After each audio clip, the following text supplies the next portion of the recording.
This book is the most hilarious piece of right-wing propaganda slop I have ever read.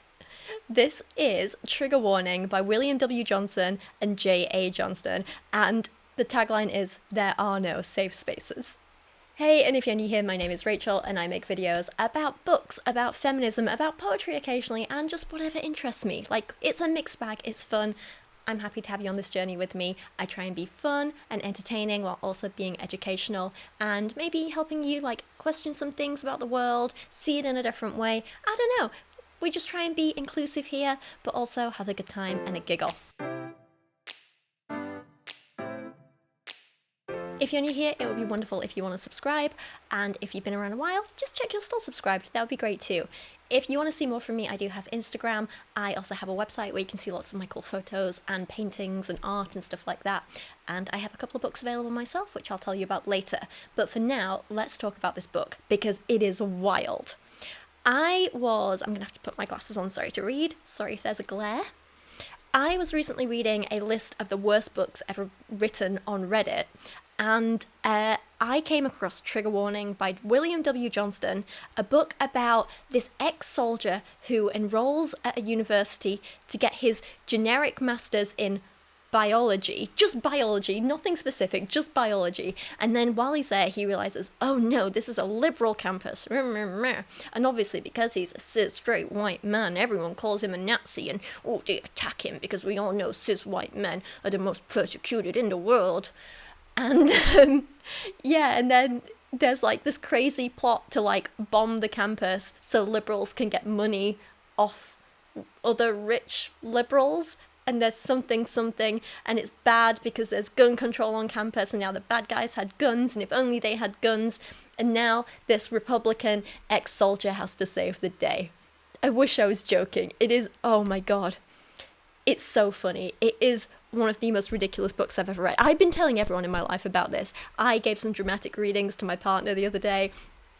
I went to a Longest John show the other night, and before we were hanging out backstage, and I was like reading a bunch of this to JD, and he was like, "This isn't real." I was like, it is. So we've had a good time with this book, and now I'm excited to share it with you guys. But here's the thing. This book is not exactly written by William W. Johnstone, even though his name is on the cover. William died in 2004, but apparently they've just not made enough money off his name. So this book opens with a publisher's note saying, following the death of William W. Johnstone, the Johnstone family is working with a carefully selected writer to organise and complete Mr. Johnstone's outlines and many unfinished manuscripts to create additional novels in all his series, like The Last Gunfighter, Mountain Men, and Eagles, among others. This novel was inspired by Mr. Johnstone's superb storytelling. So this book in particular was apparently ghostwritten. It's got his niece's name on the cover, but most people think there was another ghostwriter as well who's just completely uncredited. Probably a solid NDA there. I can understand wanting to like finish off a series or something like that, but just slapping his name on a random book written by a random person that he had nothing to do with, because all the stuff in this book, all these issues, were not really like a thing. They were not big talking points in 2004 and before. So it's clear he didn't come up with this outline, he didn't come up with this idea, he didn't have anything to do with this book, but they've slapped his name on it as a money-making scheme, if you will. It's a cash grab. It's just a cash grab. Now, I have heard that his other books are awful, not just poorly written, but apparently William was very religious. His father was a preacher. He was really big on writing horror books with the theme that was basically all unbelievers either are demons or will be punished by demons or something demons, you know? I've also heard that he used to include horrific amounts of racist language in his books, but I've not read them myself, so take that with a pinch of salt. This one in particular, though, is massively right-wing propaganda. It's so hilariously bad, I can't believe anyone would seriously enjoy this, and yet here we are. There were points in this book where I was like, are we sure this isn't, like, satire? Is this actually, like, mocking the right? But no. Right-wingers actually think the world is like... We'll get to some reviews at the end, but yeah, I am losing brain cells even thinking about this book. So let's jump into this, let's get through it. We're going to go in depth like we always do, kind of talk about things line by line and just have fun picking apart this slop. It's going to be good. So the first chapter starts with our ex-soldier protagonist, Jake, in his room at college, getting frustrated with the required reading for his course. To be honest, he was glad for the distraction. He was on the verge of throwing a book against the wall of his dorm room in disgust. Since it was a hard copy, a thick trade paperback he had bought in the university bookstore for an outrageous price, and not something he was reading on his phone or tablet, he could have done that, although the book was heavy enough it might have dented the sheetrock. So, right from the off, this is meant to signify that he's frustrated with how stupid and liberal the college that he's decided to go to is, and the courses that he's decided to take are. I will agree with him on one thing, though. University books are outrageously overpriced. Like, if you're a student, get your books secondhand if you can. But anyway, then Jake hears a noise outside, so of course he goes to investigate. He spotted movement in the shadows under those trees. Someone ran towards the dorms along one of the concrete walls, but another figure pursued and caught the first one. Grabbing an arm to sling the fleeing person to the ground... Wait, no. God, this is so poorly written, the grammar is wild. Right, okay, this makes sense. Okay, right. Someone ran towards the dorms along one of the concrete walks. But another figure pursued and caught the first one, grabbing an arm to sling the fleeing person to the ground. Another cry, definitely female. He wasn't really aware of it, but he was smiling as he went out. So call me a crazy liberal feminist. I am. But I don't think the natural response to seeing a woman being attacked in the street should be smiling. No? The author thinks that all colleges in America that aren't Bible colleges are just full of people like this. It didn't take him long to get down the stairs. A group of students were sitting. A group of students was sitting in the lobby talking about something. That should be were. The grammar. You know what? While I was first writing this review, I didn't quite realise how bad the grammar is, but it's difficult to read aloud. I think I was like auto-correcting it in my head, but reading it aloud now, wild. He heard the words microaggression and privilege and cis-normative, but Jake didn't even glance at them as he went by, and none of them called out to him. He didn't have any friends here, and whatever the subject under discussion, none of them wanted his opinion on it. He was just a big dumb brute after all. I mean, you've not done anything to prove that wrong so far, have you?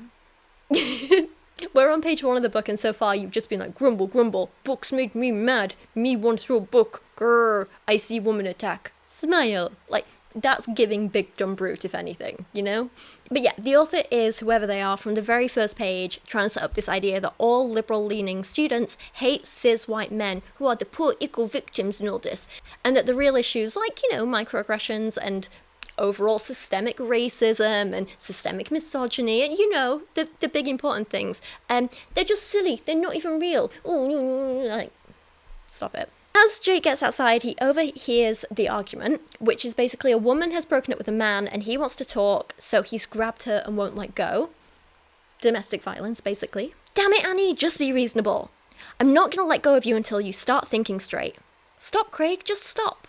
The words gasped out as the woman clearly fought to hold back sobs. I told you it was over. Jake was still moving towards them, but he stopped as he heard what the woman said. A grimace tugged at his mouth. Lovers' quarrel. None of his business. That was an old-fashioned attitude, and he knew it. But almost everything about him was old-fashioned, including his dislike of a woman being mistreated. Of course, if he did step in to help her, more than likely she would stick up for her boyfriend and turn on him instead, accusing him of perpetuating the patriarchy and the myth of women needing to be rescued. He already got enough crap of that every day. He started to turn away. Ah, yes, don't we all love those good old-fashioned values of not stopping a man from hurting a woman just because they used to be in a relationship? Like, then he's going on about how, like, oh, it's just a lover's quarrel. Like, do you not see how that's a problem? Just putting literal domestic violence down to a lover's quarrel, I shouldn't get involved. Annoying. I don't know who wrote this, and I refuse to believe it's a woman. But that stupid, typical right-wing talking point of all feminists turn on men to try to help them, it bothers me. It's ridiculous. I hate that. But he does finally decide to step in when he hears this man slap the woman, but instead of focusing on the well-being of the woman, his focus is on, she was petite and blonde while the guy was good-sized with dark hair and a short beard. Something was odd about the shape of his head, and after a second, Jake got it. The guy's hair was long enough that he'd pulled it up into a bun on the top of his head. Jake ran his left hand over his own buzz cut. He'd had fairly long hair once, half a dozen years earlier, but he'd never worn it in a bun. And if it ever grew back out, he still wouldn't. Jake is like, I can excuse slapping a woman, but I draw the line at man buns. Jake tells the guy whose name is Craig to let go of her, but he's like, nah, man. And then he says things that no one would ever actually say, like, this is none of your business, man. He paused. Are you one of those football players? Kelton College had a football team, and it hadn't won a game in 3 years.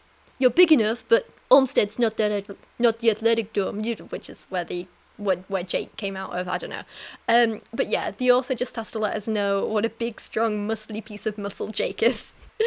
Jake is like, let the lady go.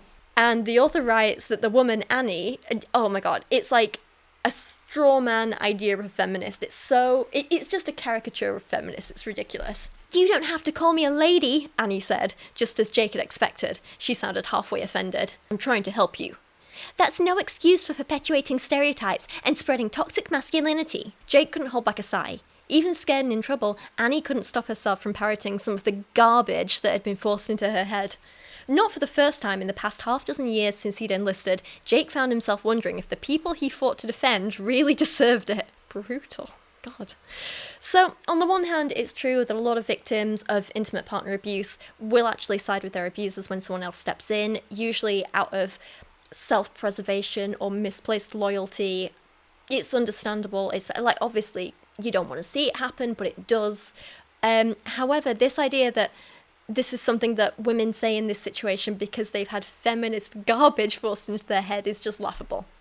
No, absolutely not. Next, we get a little MAGA boys fantasy action sequence. Craig finally released Annie's arm, but only so he could ball that hand into a fist. He twisted towards Jake and threw a punch. Jake moved his head out of the way and said, "Stop it, man, while you still can." "I'm not scared of you," Craig shouted. "I don't care how big you are. I know Krav Maga." He'd just started some sort of fancy martial arts move when Jake hit him with a left hook to the belly. Craig's eyes got so wide, Jake could see the whites of them even in the bad light. As he started to double over, Jake swung a right cross to the jaw and snapped Craig's head over. Craig went down hard, pounding his face against the concrete walk. "You killed him!" Annie screeched. "No, I could have, but I just knocked him out. Didn't even break his jaw. He'll be alright." And of course, the woman turns into a mess, because that's what all women do, remember? She came at him, hissing and spitting. If only she was a good little wannabe trad wife who would fall into his arms and say, "Oh, thank you, Mr. Muscles. I love how big and strong you are with your propensity for violence. Let me repay you by marrying you before we properly know each other so I can gift you my precious virginity and become your little unpaid housemaid and sex slave." Swoon. He should have stayed with that weighty tome about how capitalism was the worst economic system and America was the most evil country in the world. Tell me you've never read a college textbook without telling me you've never read a college textbook, especially about economics. Part of me wishes they said that. It would have made my economics courses a lot easier. You fascist!" she screamed. "You oppressor!" Jake heard a sudden rush of footsteps behind him and turned to see several black-clad figures chasing him. He couldn't make out their faces, and when they yelled, "Fascist! Fascists!" the words were muffled and he knew why. They were wearing hoods over their heads. Then they were on him, swinging bicycle chains with locks on them. Metal pipes and other objects turned into clubs, and this peaceful night on a small elite college campus turned into a fight for his life. And my first time reading this, I was like, sorry, but what the hell? This is so laughably funny, it's brilliant, but trust me, it just gets weirder. Jake had battled against superior odds many times, but usually he'd been heavily armed and hadn't been forced to take his enemies on barehanded. So he, grabs someone by the throat. Not sharp enough to break the idiot's neck, though. These were kids. Arrogant, small-minded bullies, but still kids. They didn't deserve to die for being stupid enough to believe the pack of lies they'd been fed by their teachers, the media, Hollywood, and more than half of Washington, D.C. Why do so many right-wing men spend so much time thinking about how I could kill you if I wanted to, but I won't, but I could? It's kind of concerning, isn't it? I kind of love that this author thinks that liberals are being brainwashed by teachers, big evil Hollywood, and that Democrats would respond to this, or as a consequence of this, be hiding in bushes wearing masks and hoods, hitting people with bike chains. It's so funny. A second later, somebody landed on Jake's back and wrapped wiry arms and legs around him. "I got him!" a female voice yelled. "Kill the fascist! Down with the oppressors! Kill him!" I literally, at this point, I was like, are we sure this isn't satire? Like, if you told me someone wrote this to mock right-wingers, I'd believe you. If you told me Alizé had written this to mock right-wingers, I would believe you. This is exactly the kind of thing she'd do. But no, this is like a genuine book from like these proper Republican, like a Republican family. I can't. I'm losing words here. The pipe and chain clattered on the walk as Jake dropped them. Oh, he reached up and back, got hold of the attacker clinging to his back like a spider monkey, and tore her loose. You better hold on tight, spider monkey. He bent forward, swung her over his head, and tossed her onto the ground, being careful to make sure she didn't land on the concrete or hit a tree. She screeched, "Rape! Rape!" as she rolled over on the grass. He wished for a second he hadn't been quite so careful. Antifa! Antifa! Toxic! Toxic! Racist! Nazi! Nazi! I really hope they make a film of this just so I can mock that as well, because that would be so damn funny. Oh my god. It definitely gives me Pure Flix vibes, you know? Jake begins to have war flashbacks to things which are absolutely horrific, but I don't doubt there's also more than a mild undertone of racism in all this too. The black suits were on their feet again and regrouping. As they got ready to charge him, Jake flashed back for an instant to things he had seen in the past. Men in black hoods spouting Arabic as they held a Western journalist and sawed his head off with a big knife. More black hooded figures forcing a scared child with a bomb strapped to him down a street while they threatened to kill his mother if he didn't blow up himself and some American soldiers. Those same evil men or others just like them shooting at him and his buddies. He then compares the people attacking him to Nazis, which is fun and ironic, especially considering all Republicans have been doing in America the last couple of years. They taser him, Jake, and shout, "Down with Nazis! Down with Nazis!" And I wish I could say the book ended there, but sadly we still got another 250 pages to go. The scene cuts to God knows when, a couple of hours later or something, and he's with some campus security guard or campus policemen or something like that, and he shows him a news article about what's happened with the headline, "Far-right extremist attacks college students." "That's not even close to correct," Jake said. "I didn't attack anybody. I just defended myself like I told you. And I'm not far-right, far-left, or far anything else. I just want to go to school and get an education, sir." We all know that I'm not political means I'm secretly a conservative douchebag, but I don't want to admit it, right? We all know. Then we get a little bit of backstory. Jake left the army because it's not what it once was. Jake hates his father and even changed his surname to his mother's maiden name. We don't really know why. Something about his father being a bad guy. I think we maybe learn it later, but it's not really important. Like, it's not important at all. Jake loves his granddad, who seems to be some big deal at the college he's at now. And, oh god, the granddad is awful. Chapter 3 is a flashback to 6 months earlier. The grandfather, Cordell Gardner, is some rich billionaire type. And when I say billionaire, I mean like actual billionaire, I'm not exaggerating. Gardner's estate sprawled over a lot of East Texas acres and included tennis courts, stables, and a 9-hole golf course, even though Gardner didn't play tennis, ride horses, or have any use for golf. Sometimes his guests did, though, and he'd been raised to be hospitable. Is anyone else sick of just hearing from and about millionaires and billionaires at this point? Because I am. Scrap them all. Jake and his grandfather are, like, especially, he's just hoarding all this land and wealth that could be used for, like, actual things. Like, he doesn't even use tennis courts, and he's got them. Like, you could use that space to actually, and the golf courses and whatever, maybe, like, build some homes for homeless people. But actually, you know what? There's, like, a big problem in the world where, like, we don't actually need more homes as such. We just need homes to actually be affordable. Sorry, I'm going off on one. Right. Jake and his grandfather are busy shooting in his backyard because guns are fun and not dangerous killing machines, apparently. And Cordell says Jake has to do something after being in the army, but Jake just wants to sit around and wait for you to die so we'll inherit that fortune of yours.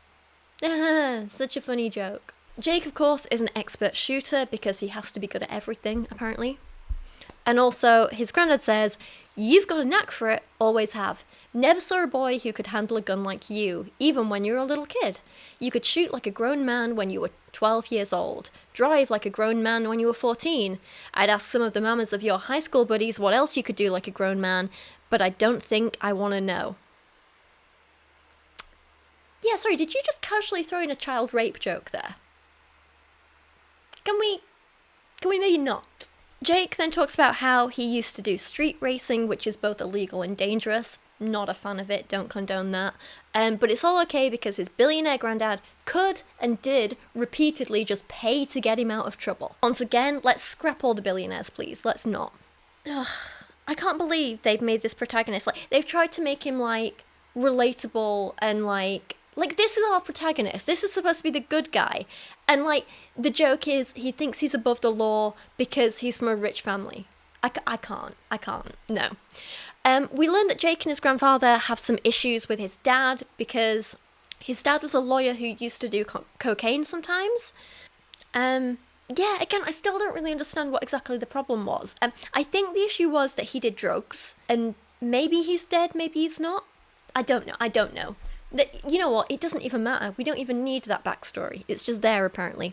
Anyway, apparently Jake got his bachelor's degree while he was in the army, so his granddad tells him to go to college and get a master's, and that he can get him a spot at college, the one he's at the start of the book, because he's like, he pays a bunch of money to them and he funds a bunch of stuff. And like, again, this is meant to be like a likable, relatable protagonist, and he's just a nepo baby whose granddad can pay his way into stuff that he'll then go on to complain about rather than, like, you know, actually earn his place there. I can't. And he's not even grateful for this. He doesn't even, like, put time or care into thinking it through. He just says if one field of study didn't pan out the way he wanted, he'd just do something else. With Caudle Gardner's money behind him, plus the small inheritance he'd gotten from his maternal grandfather, who owned a trucking company in New Orleans, he didn't really have to worry about making a living. These people don't know how damn privileged they are, do they? I can't. So instead of being grateful for, like, literally basically having a free education handed to him and doing whatever he wants for as long as he wants, he has to complain. Kelton College was a liberal arts school, though. There was a science department, of course, including a program that offered a master's degree in biology, just biology. But it was a small part of the school's focus, which was heavily geared towards literature, theatre, music, philosophy, sociology, and especially political science, but only politics of a certain stripe. Just looking at the names of some of the courses listed in the catalogue had him frowning and figuratively scratching his head. Gender, culture, and US national identity. Feminist critique of Christianity. Social justice and American racism. The psychological impact of male microaggression. Countering warmongering and oppression in American culture. Understanding multiphasic gender constructs. Jake had never seen such a load of useless baloney in all his life. Where were the regular courses? He flipped over to the English section. Heteropatriarchy in American Literature. LGBTQIAPK Tales. A seminar? He had to look that one up. The abbreviation, which evidently today's college students instinctively understood, meant lesbian, gay, bi, trans, queer, intersex, asexual, pansexual, and kink. Whatever floated anybody's boat was okay with Jake, as long as it didn't involve force, coercion, or kids. But a whole college course devoted to stories about such things? One glance into the political science section landed him on a course called The Toxic American Political Axes. Republicans, Nazis, and Fascists? Now, I'm not American, so I can't say for certain what American colleges or their courses are like. But at my university, which, you know, it was a good one, they would not have had courses like this. They might have had some modules in courses like this, but, like, were there modules, for example, that did look at things through a feminist lens? Yes, but they weren't like, you need to be a feminist and look at it like this and only think of the feminist thing and this and this and this. Like, they were like, okay, let's look at this from a feminist perspective and critique these things and analyse these things from that perspective, but also, what's the counter-argument? What's the other side of this? Can we analyse both angles and arguments and come to your own conclusion about it, you know? I'll be honest that these sound a little more like dissertation titles than module or course titles. They're all very specific, whereas in general at a university, even at a master's level, modules are meant to open you to like a whole area of study and let you evaluate different perspectives within it, rather than just be like very, very narrowly focused like these are. Like, I get it. The author's trying to say, like, all universities are liberal brainwashing machines, but that's just not true, and it's not hugely realistic, you know? I do have to credit this author for not being, like, overtly homophobic, though. Just subtly homophobic. It's ridiculous. And it only gets worse when he meets his advisor at the university. The guy was as pale as anybody Jake had ever seen. Tall, balding, gawky, with a receding chin, he looked like a big white bird. Jake couldn't help himself. He said, "Dr. Matumbo?" The man sniffed. "I identify as African American. My ancestors were colonialists named Motumbolt, I hope I'm pronouncing that right, who lived for a time in French Equatorial Africa before immigrating to this country. I simply adopted a more appropriate spelling to honour the unfortunate people they oppressed and exploited." Again, this is just not a thing. This is like a caricature of what they think liberals are. This is just a pure straw man, you know? Not everyone is Rachel Dolezal, who pretty much everyone agrees was incredibly offensive and is not like a spokesperson for all liberals everywhere, you know? I find this whole point in here in general is quite offensive. His advisor tells him to get a master's in biology, he needs to take classes in economics, political theory, and socialization. And I was like, do they mean sociology? Have they got sociology and socialization mixed up? Because, like, a socialization class, especially at master's level, doesn't make sense, does it? But again, I'm not American, so what do I know? But again, it seems weird to me that, like, any college would have you doing, like, these really out there modules for a master's. Like, when you do a bachelor's, you pick a course and take a fairly narrow set of modules, right? So, like, when I was doing biomed, I did, like, agents of infectious disease, proteins, genes, and genetics, chemistry for biology. Like, it was narrow. It was, you know. And then when I did my business degree, I did, like, financial accounting, financial management, I did a couple of economics courses. I did things like, I did do some slightly more out there modules, like I did a neuroscience for business module and stuff like that. But again, it was still fairly narrow, like, in the field. When you do a master's, you narrow it down even further. So I looked up my old university, Warwick, and I looked at their master's courses in the general biology department. And again, you can't just get a master's in biology. As I expected, it's way more specific. So you can do things like a master's in diabetes care, diagnostic data and digital health, medical biotechnology, mental health and well-being, reproductive science. I just find it hard to believe that anyone could get a generic master's in biology, like, and then have to take a bunch of random courses in unrelated fields. Like, it seems unrealistic, but again, I don't know the American university system, so maybe I'm wrong. Or maybe this author's just never been to university. I don't know. Anyway, just to make the university even more laughably stupid, they include this next section. Now, it's normal for universities to have a code of conduct, right? Which can include things like, you know, the basics of don't say racist stuff, don't say homophobic stuff, don't bully or harass other students, don't cheat on your work, don't, I don't know, like, don't, probably these days, don't use AI in your work, I'd assume. Completely normal, right? I think, yes. Well, this university goes really over the top with the idea of that and completely mocks the idea of a code of conduct. The professor opened a drawer in his desk and took out a sheaf of stapled together pages, at least 7 or 8 sheets thick. He placed them on the desk and pushed them over to Jake.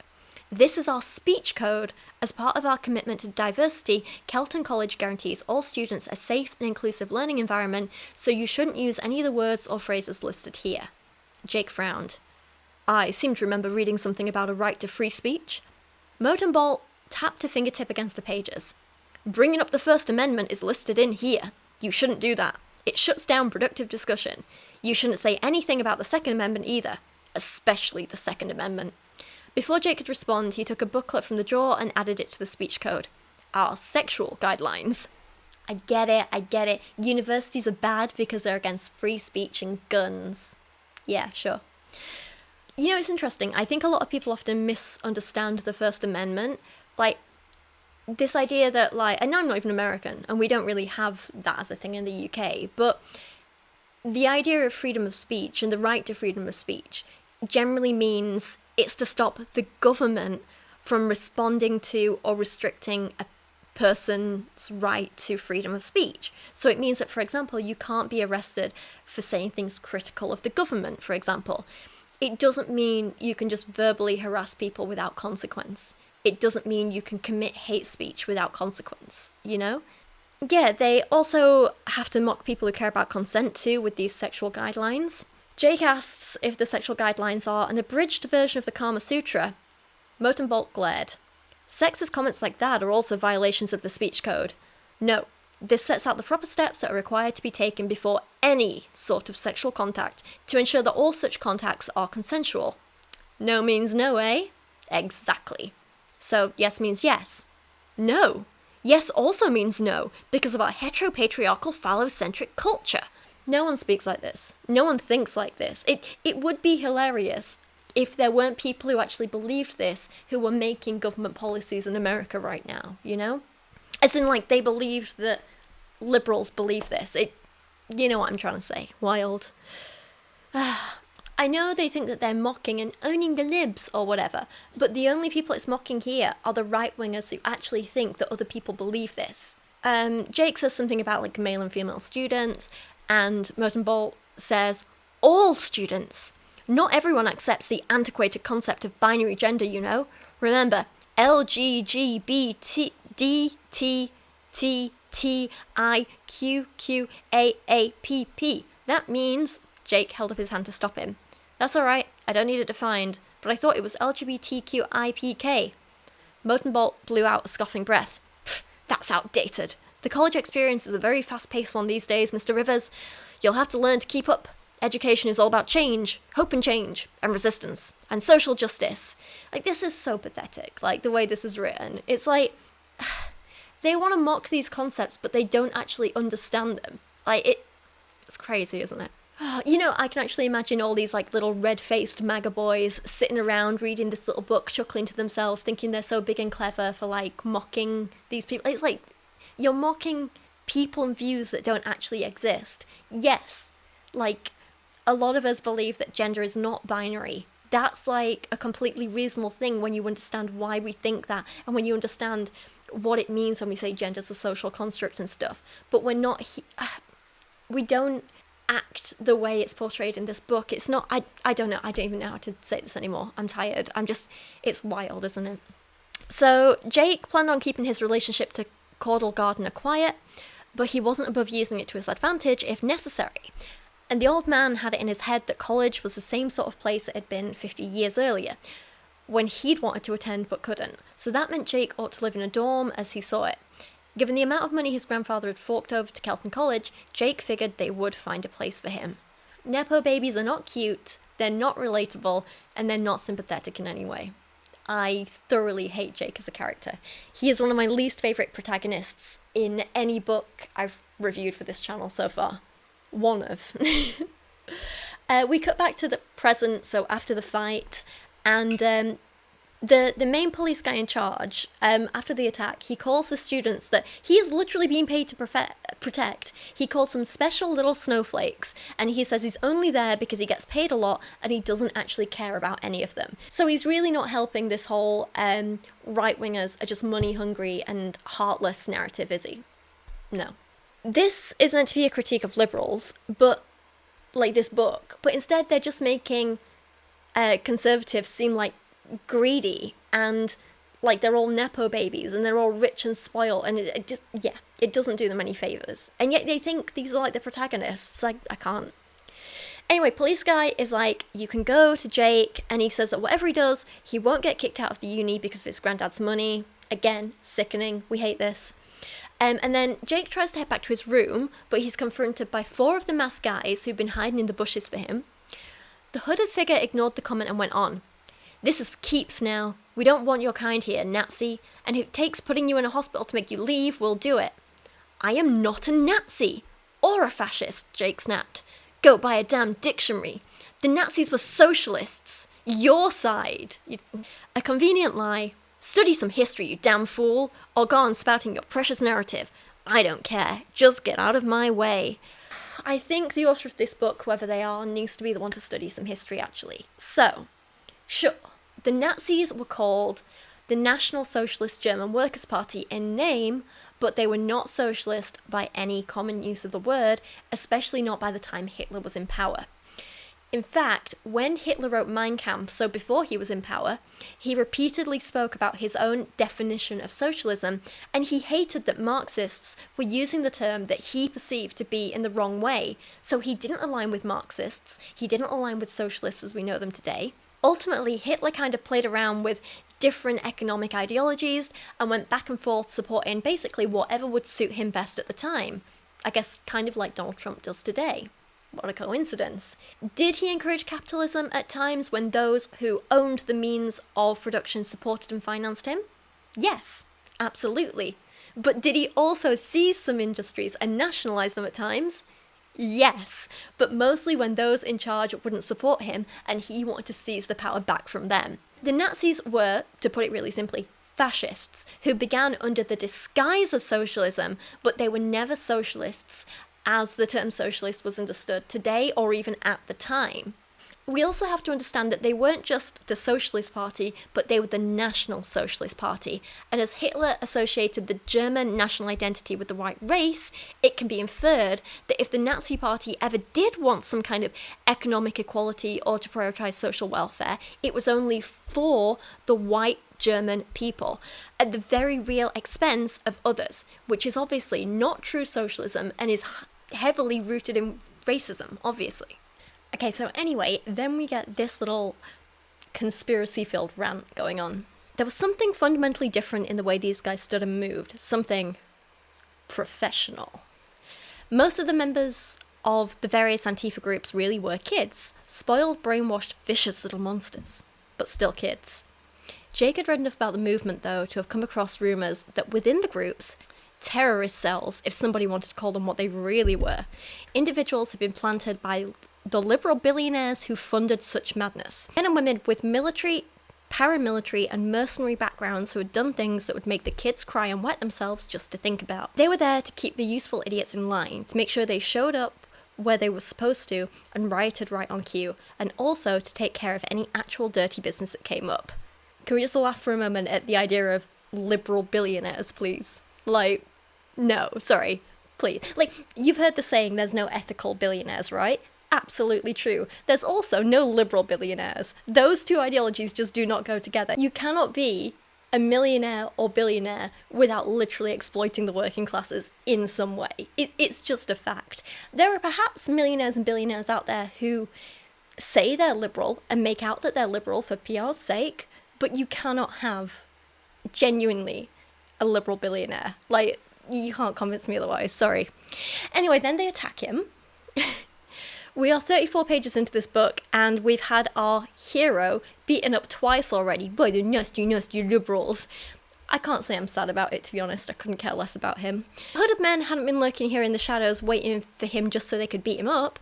They meant to kill him, just because he hadn't eagerly swallowed and regurgitated their line of political bull.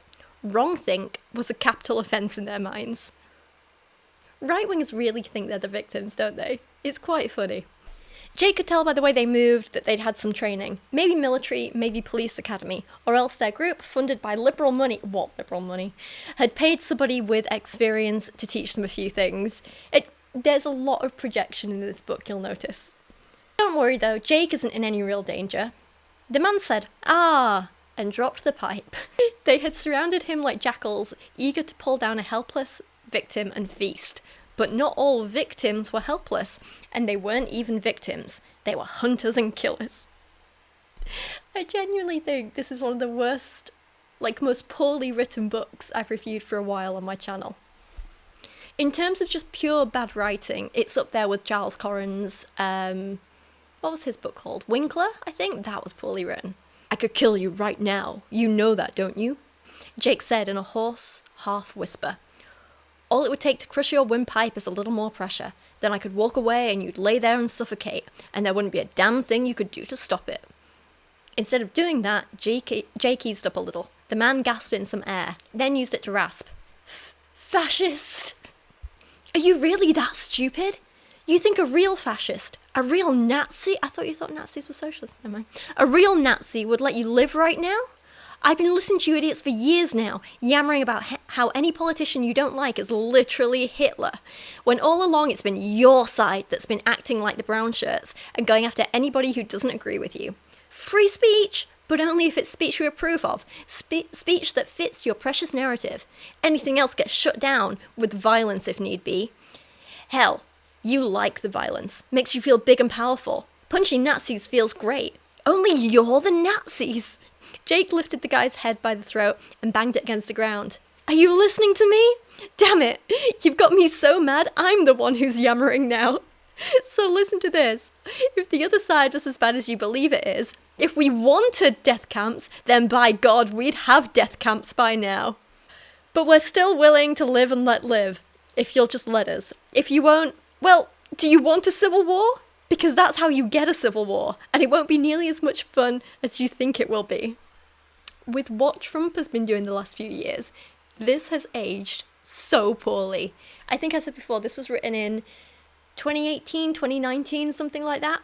So just at the, when was it? Just at the, like in the middle of Trump's first term, I think. Getting all my dates mixed up. And now in Trump's second term, this has aged so bad. If we wanted death camps, we'd have death camps by now. That's not the brag you think it is. No, I can't. It's hilarious, but at the same time, absolutely terrifying, right?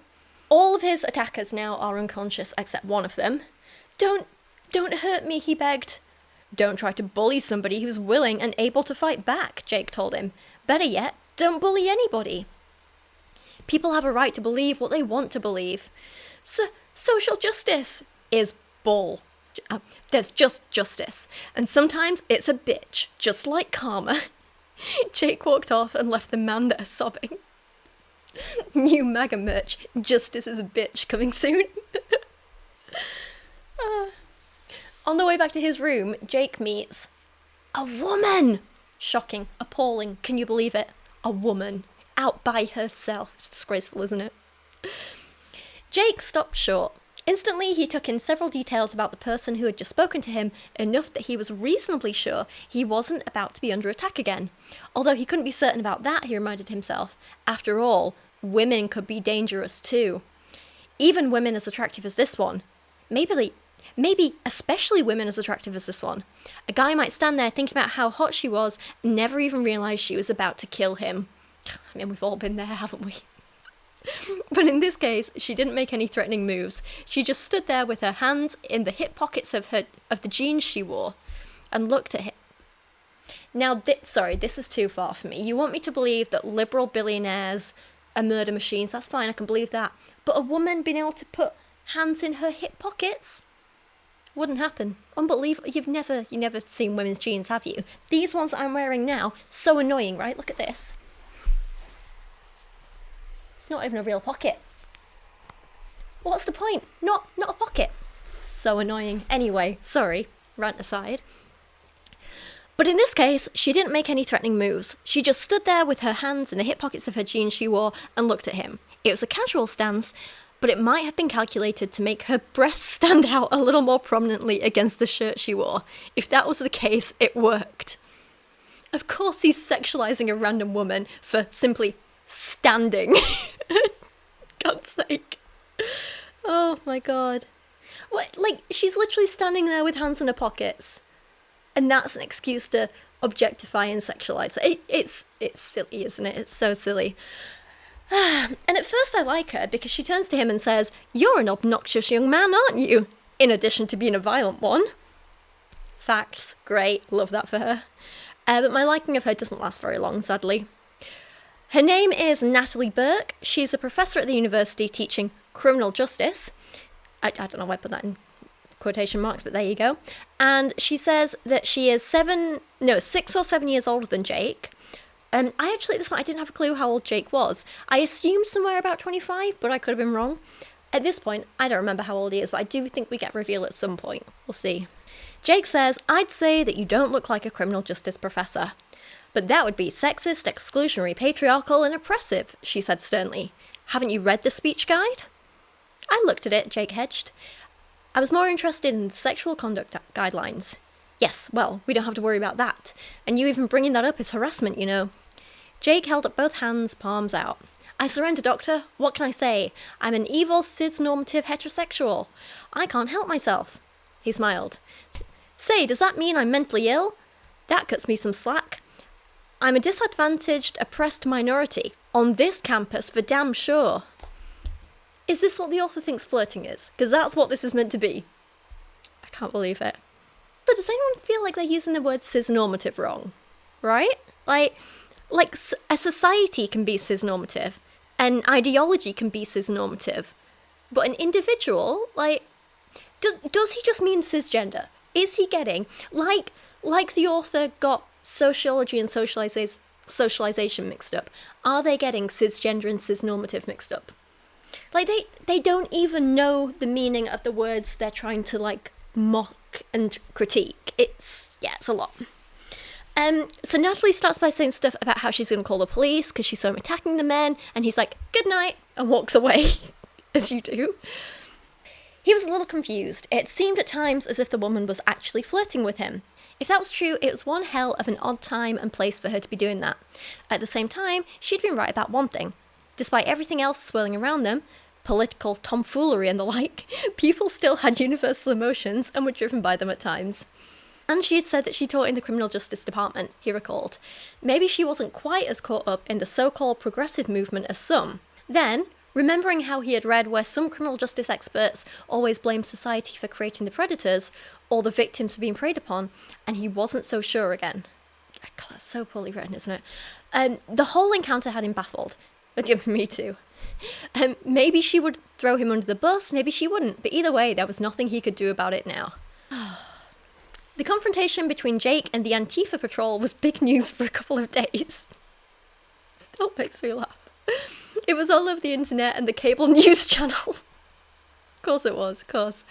And the various cell phone videos shot by people in the Almost mob got millions of views in total.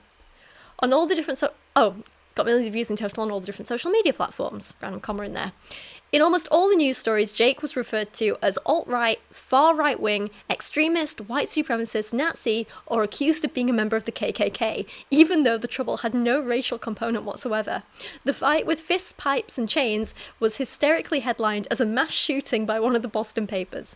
The New York Times decried the right-wing brutality while sneeringly implying that such was to be expected because, after all, Kelton College was in Texas and everybody knew what sort of presidential candidates those Texans voted for. Now, I know you're often supposed to suspend your disbelief in fiction, but come on! It was difficult for him to get to class, and once he was there, he had trouble concentrating because the other students, and usually the professors as well, were staring at him with a mixture of fascination and fear. He was like some exotic zoo animal, he thought. They lived in such a philosophical and political bubble that they couldn't even begin to comprehend how someone could fail to share their views on everything. All that exotic animal comparison was apt in another way because they all seemed to be worried that he would attack and rip their throats out for no reason with no warning. Or, maybe they're a bit scared of you and staring at you because you're a grown man covered head to toe in bruises. They've just seen videos of you beating up a bunch of people. Whether they shared the same views or not, I think it's pretty fair to be scared of you in that situation. Just saying. Especially if they heard the bits where you were like, I could kill you right now. But come on, I'd be scared of someone saying that too. The 24-hour news cycle's insatiable thirst for fresh content meant that some new outrageous story would be along soon. And so it was in this case. And 3 celebrity sexual harassers, 2 corrupt congressmen, both Democrats, although little mention of that was made, and a transsexual beauty queen of colour later, nobody cared about that right-wing barbarian Jake Rivers anymore. Jake was glad of that. So let's not with outdated terms like transsexual, please. Let's not. And also, while we're on the subject of corrupt congressmen and the like, why don't we release all the Epstein files and prosecute all the child predators and rapists involved? At least one of which happens to be, what is it again? Oh yeah, the Republican president of the United States. Although little mention of that was made. See, we can both do this and be like, see, the corruption is from X side, and blah blah blah, but they don't talk about that. Except, the difference is, this is a fictional example and mine's real life. Anyway, Jake goes to see the person in charge of the university, I don't know if they call him the president or something, I don't know. we have like chancellors at our university. I don't know what Americans call it. I think something like the president of the university. I don't know. And on the way, he meets Natalie again, the woman from the night before. There's more awkward attempts at flirting. He insults liberals and Antifa and progressives and forward thinkers. And then he gets creepy about watching her walk away in a dress and staring at her bum. And it's just, ugh, okay.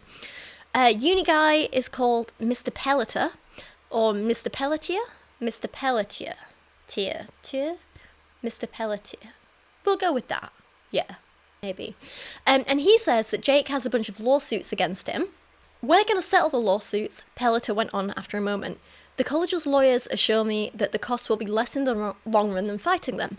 His lips curled in expression of distaste. Besides, to be honest, I don't have the stomach to defend the actions of a person like you, Mr. Rivers.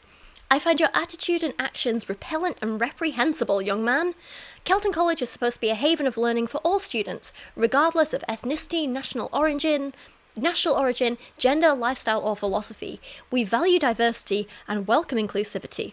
This entire campus is a safe space, if you will. And then you, Pelletier looked like he wanted to spit. You come in here with your far-right, nationalist, patriarchal, sexist, bigoted, supremacist leanings and make our entire student body and faculty extremely uncomfortable. And here's the thing I'm confused about, right? Why do all these people think Jake has these views? What has he done to make them think this? We've not seen him display much of them outwardly yet, but generally people don't just say this stuff out the blue. And he can be like, oh, it's because I'm a cis straight white man. There's plenty of cis straight white men on this campus, and they're not being accused of this. So what have you done to start off all these rumours? That's what I want to know. But like, if he wanted to defend himself in this conversation with the university guy, he could simply say, I don't have far-right beliefs, I'm not sexist, I'm not bigoted, right? But instead, he chooses to say, you can't be saying that I'm the only student enrolled here who's not some whiny little snowflake. Which actually does make me think these accusations against him have some merit, you know? The guy even says, this isn't the time or place to argue with the wisdom or even the necessity of a constitution put into place by white slaveholders. I'm saying that I've received a number of complaints about you, Mr. Rivers, even before your latest incident. Your wide-eyed raving has disturbed many of our faculty and students. So at this point, I'm like, well, what were these complaints? Because it sounds like people calling him a fascist, there might be some basis there, you know? That said, the apparent accusations, they're a little up and down. Some of these, like, you would not get in trouble for. Others, interesting. Pelletier picked up a piece of paper from the desk in front of him, looked at what was evidently a list printed on it, and said, you are here to cast doubt on the validity of Keynesian economics. I'm taking an econ class. We're supposed to discuss things like that. And you know what? I am actually on Jake's side here. Like, I don't necessarily agree with his conclusion, but in every economics class I've taken, yeah, you should absolutely discuss this stuff and be like, well, this has its pros and the cons on this side, and this has pros and cons on this side, and so on. Like, to get good marks, you should be able to highlight both sides of the arguments. That's a normal part of education, and a university would not accept that as an actual complaint. Like, they're just making things up here. However, on to the next point, I can see why Jake kind of got this complaint against him, and I think this one's a little bit more valid. You told another student that in your opinion all lives matter. Are you saying they don't? That's not the point, is it? Like, the All Lives Matter crowd is being purposefully inflammatory to try and undermine the genuinely important conversations being had by the Black Lives Matter movement. It's not a matter of like, do all lives matter or not? It's saying, when you bring that up in response to the talking points by Black Lives Matter, you're speaking over the real, genuine issues there, you know? Also, if you are interested in hearing more people talk about issues around like Black Lives Matter and just kind of racism in general, one of my favourite people in the world and a really wonderful friend of mine, Rosie Bergonzi, has this incredible poetry EP that she put out called, I believe it's Songs About Race, but I'm just going to check. Yeah, Poems About Race.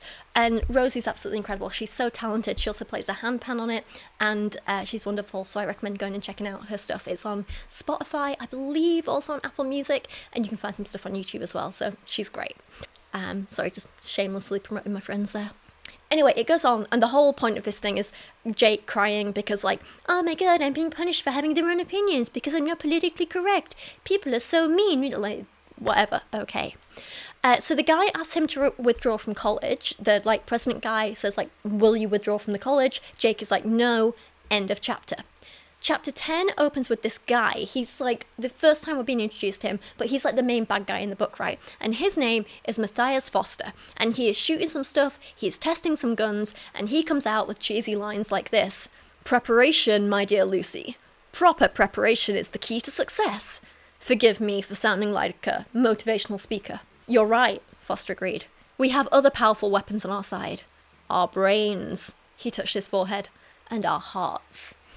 His fingertips rested for a second on his chest. Those are a higher caliber than any mechanical weapons we might employ, and we must test them as well. It's so funny. So even though we don't know who he is yet, like I said, he's the bad guy, but these 4 men drive up to the firing range and approach him. 4 men get out the SUV and walk towards them. All were in their 20s, 1 black, 1 Hispanic, 2 whites. All wore the same sort of casual clothes as Foster and Lucy. The black guy and one of the white guys wore sunglasses as well. The other white guy and the Hispanic had, the Hispanic. Let's, not forget that he's a person, you know? Anyway, they'd gotten out of the SUV's back seat. Jimmy, Hank, Foster greeted the 2 in sunglasses with a nod, then smiled at the other 2. Carlos, Ben. They are here for target practice because, sure we are, the black guy, Jimmy said. The only way to stop those fascists from taking over the country and ruining it is to fight back against them with something they'll understand. Force, Carlos said. The same sort of oppression they deal out to us. No liberals talk like this. You know that, right? But, you know what though? This actually reminds me, and lots of things in this book really reminded me of that terrible attempt at a novel by Debbie Pearl. But I've got a couple of videos on it. And basically in it, she had these Muslim terrorists fighting these good Christians who had, they discovered this miracle jam that could bring the dead back to life, and they had to print a bunch of Bibles to save the world because, it was the end of the world and everyone was going to ascend to heaven if they were a Christian, but they also had this life-saving miracle jam, and volcanoes were erupting, and a bunch of Muslim people were setting off bombs around. It was so damn stupid. It's one of the stupidest, most offensive books I've ever read. And this comes close to, well, in a lot of ways, I don't know if it's worse. They're both pretty bad. They're both kind of on an even keel with how bad they are. This next bit has not aged well either at all. You know they put us all in death camps if they could get away with it, Hank said. Ben nodded and said, sure they would. Racist, sexist, homophobic bigots. That's all they are. Every single one of them. If you're not part of the solution, you're part of the problem. I mean, they're not wrong about right-wingers, are they? Because they're saying the right wing would do this if they could. And I mean, yeah, they're not wrong. Look at everything Trump's been doing in America in this last term. And that he's got planned. Yeah, anyway. Anyway, there's a stupid drama because one of the white guys, Ben, has been passing information on to someone via a flash drive, apparently. So I'll tell you this now. These are meant to be liberal terrorists. I know. And he's been passing information on to the right-wing, I don't know, some right-wing people or the right-wing government or something to rat them out. So Foster he says that he killed the guy that he gave the USB to, and he got it back. And then when he's called out for this, Ben threatens them all with one of Foster's guns, and Foster's like, ha, the firing mechanism in that's broken, you'll never do anything with it. And then the other men just shoot him and kill him. And that's the end of the chapter. Just to remind you, these are people who are supposedly on the side of wanting gun control and less guns in the country. And apparently they all just sit around talking about how much they love guns and shoot each other. Again, it's this fundamental misunderstanding of what liberals believe and do, and it's wild, it's wild. We're back to Jake and his billionaire grandfather, who is busy paying people off for him to get out of trouble again. Typical. Then Natalie turns up at his dorm room for God knows what reason. And I was like, how does she even know where he lives, right? It's dodgy as hell. But after laughing together about how silly people are for getting mad about racism, bigotry, sexism, and homophobia, they agree to go for a beer together. And we get another moment which has aged so badly. Jake didn't much like going out without being armed, especially after the recent troubles. As a private institution, Kelton College had the right under the law to prohibit carrying weapons of all kinds. Public universities, which received tax funds, had to abide by the law, of the state of Texas that allowed citizens to bear arms. The news media, the academic world, and the left in general had freaked out over that legislation, shrieking that the state's colleges and universities were going to become the site of frequent bloody shootouts. Of course that hadn't happened, just as all of the Liberals' doomsday predictions about all sorts of things from global warming to the population explosion had failed to come to pass. When a provision was added to the law allowing Texans to carry openly, it was the end of the world as we know it, according to some. People would be blasting away at each other constantly. That couldn't be allowed to happen. Just think of the children. So 1, if you don't like going out without being armed, where was your gun when you were being attacked last night? And 2, do you really think now, after what happened to Charlie Kirk, not allowing guns on campus is a silly thing? Jake goes on to brag about how he always carries a gun everywhere, even when it's illegal to, because I guess the law doesn't apply to him for reasons. I mean, this is what happens when you keep getting away with breaking the law because your granddad's rich, I guess. You just think the law doesn't apply to you anymore. But it's funny, he brags about this, and I never go anywhere without a gun. But then the times when he needs a gun, he doesn't actually have one. So, and then he blames Liberals for that. Weird. Remind me why we're supposed to root for this guy, because I don't. But then again, I'm not right-wing, so... He also had several small but deadly combat knives he carried on occasion. He knew some older men, including his grandfather, had carried at least a pocket knife every day of their lives for 50 years or more, until the rise of the nanny state and its metal detectors had created too much of a hassle for them. Jake had a couple of guns in his dorm room. They weren't supposed to be there, but he wanted to have them handy anyway. He didn't try to take one of them out with him tonight, though. Instead, as he slipped his jacket on, he felt the comfortable weight of the folding knife in one of the pockets. The blade, when it was opened, was a little less than 3 inches long, but in the hands of an expert, and Jake was an expert, that was more than enough to be deadly. So caring about the well-being of people and not wanting guns and knives everywhere does not make somewhere a nanny state. Just gonna say that. And sorry, but if I was going out for a beer with a guy who was carrying a gun or knife, I'd be petrified by that. I'd be like, no.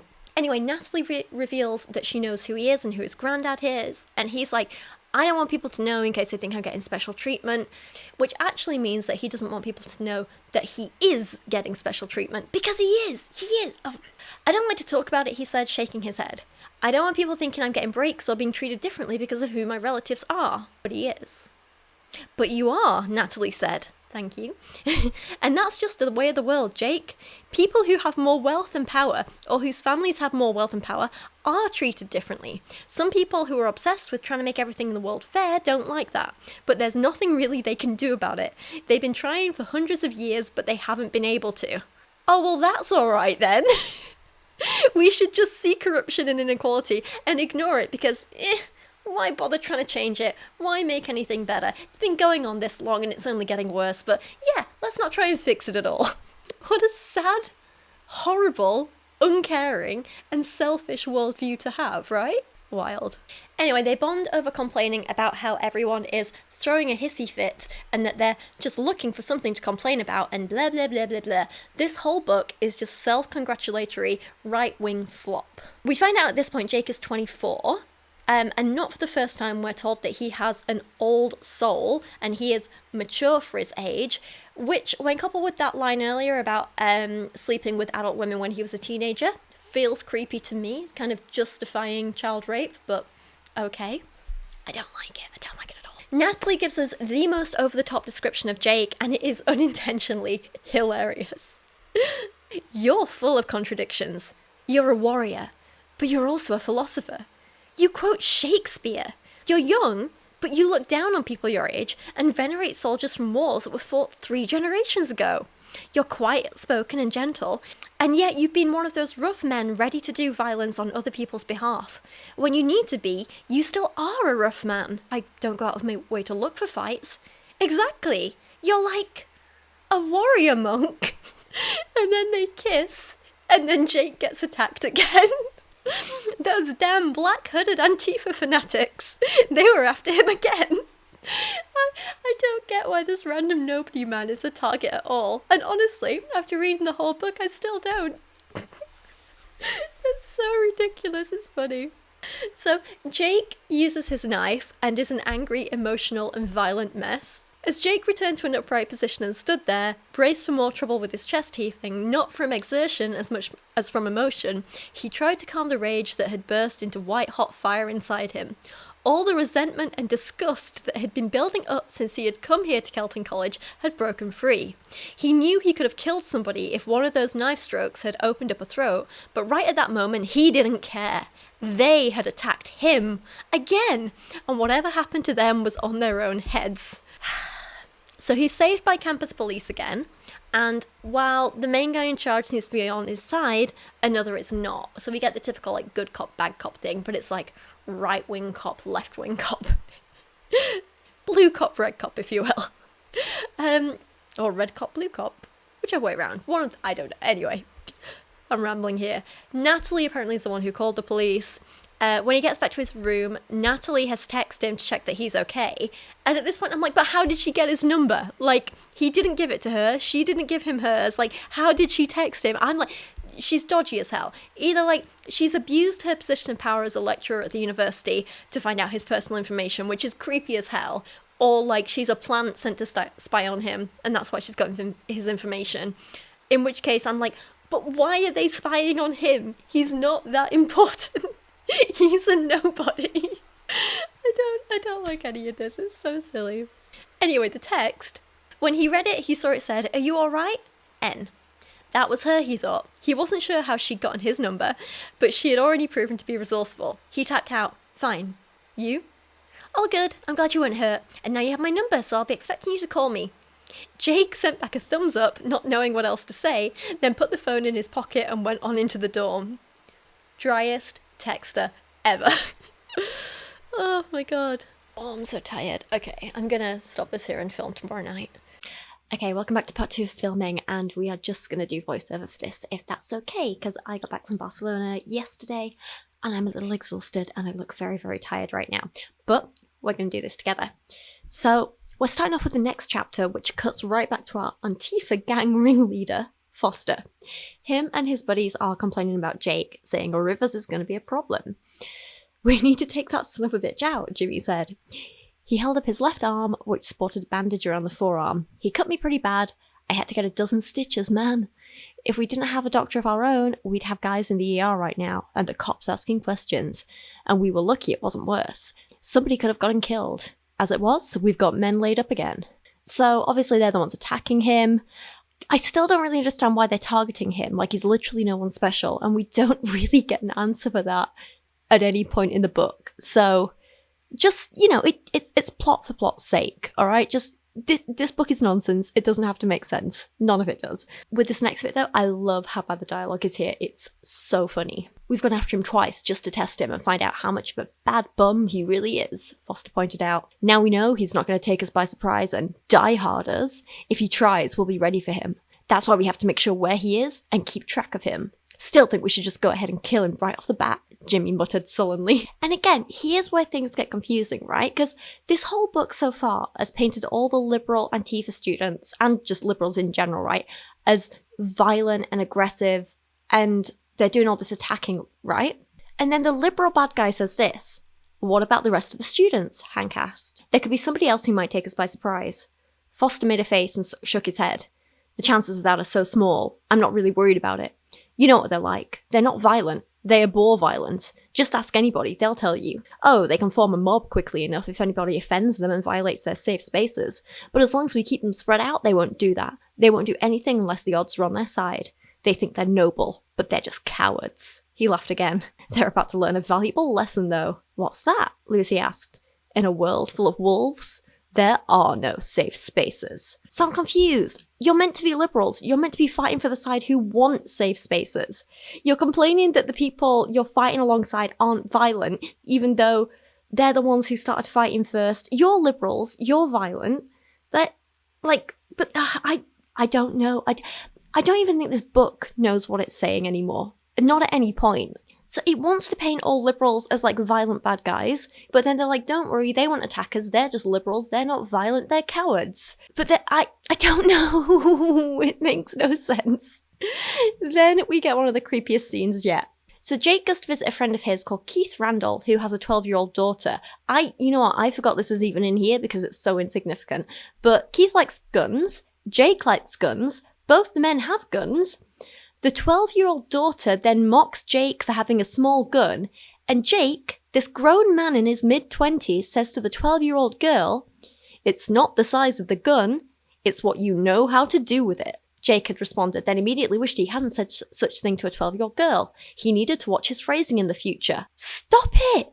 Why would the author even choose to write this? They're always going off on, like, certain liberals being like, oh, you're a danger to kids. Like, they hate things like drag queens reading to kids, and yet they write their supposed heroes saying things like this to literal children. What the hell? Like, the author did not need to include this. Jake did not need to say it. He didn't need to be saying it to a 12-year-old girl, especially. Stop it. Stop it. But it's okay. Apparently the conservatives writing this book don't want us to be silly liberal snowflakes who are offended by child sexual harassment, because the small child wasn't offended. She just went straight back to shooting an automatic rifle. The book reads, "If she'd been offended though, she hadn't shown it. She just snorted disgustedly, shook her head and gone back to the AR-15 she was sighting in." What is wrong with these people? Anyway, then there's more of this like, oh my god, Antifa and the true Nazis talk, and it's too silly at this point. So Jake tells this Keith guy about the guys who attacked him twice, and his friend says, "Jake, that's unacceptable." So clearly he's like, me, big strong alpha, that unacceptable, me. At the shooting range, Jake saw some old guy who was an even better shot than him, and he got all gooey-eyed for him and couldn't stop thinking about him. And it reads, "Since then, Jake hadn't been able to get the man named Riviera out of his head, or Randall's comments about the possibility of him being a private security specialist. That sort of work appealed to Jake, or at least the idea of it did anyway.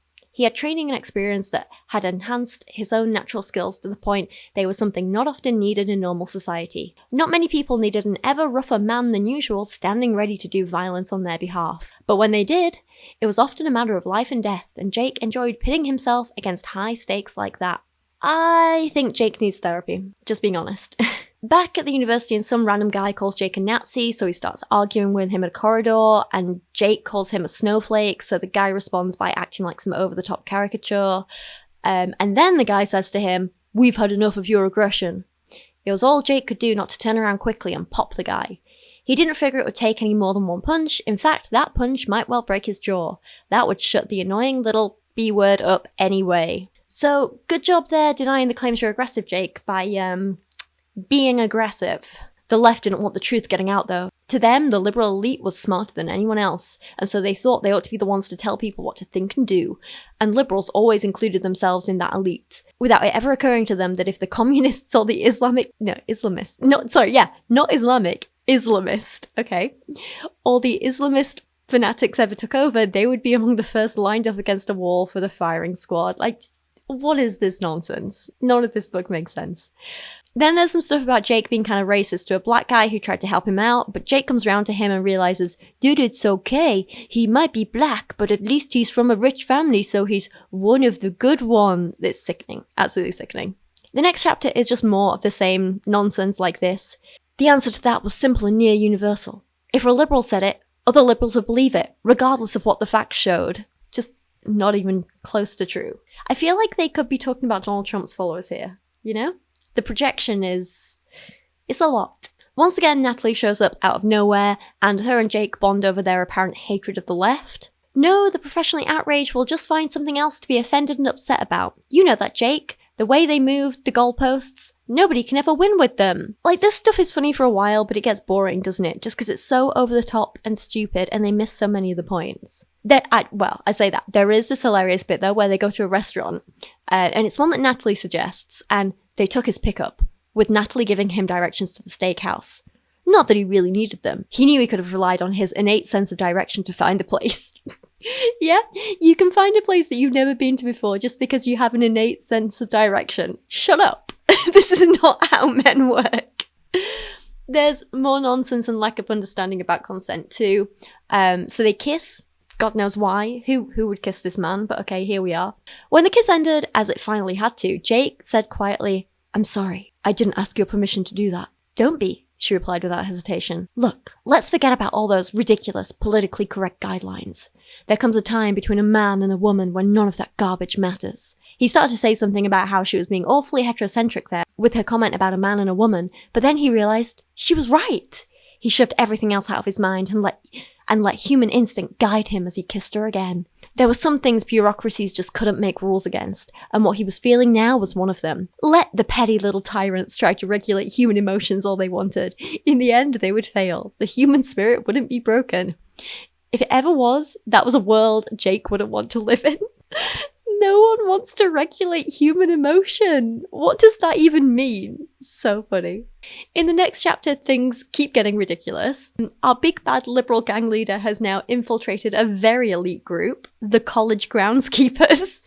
He's apparently been posing as one of them for weeks now, and on this particular day, he's decided to put his plan into action finally and kill them all off one by one. And in my original script, I was like, why? I don't know. But he strangles the head groundskeeper, hits another over the head with a wrench, and then he holds the other three at gunpoint and asks them for their overalls, as you do, I guess. And then he strangles one of them, and then the other two get stabbed with knives. So now there's 5 dead groundskeepers. Also, he could get some overalls. So a bunch of Foster's evil liberal colleagues show up and dress in all the stolen overalls. And I don't get why he, A, had to pose as a groundskeeper for weeks to do this, B, had to kill them all, C, why any of this is happening. Like, couldn't you have just bought some of these overalls online? Or, like, stolen some? I'm sure there's some spare ones lying around somewhere. And, like, the whole idea is that they're wearing these overalls so they can, like, walk around campus and start digging holes without arousing suspicion. But, like, that none of that was even necessary to the plan anyway. So I'm so confused by all of this. None of this was necessary. Oh my god.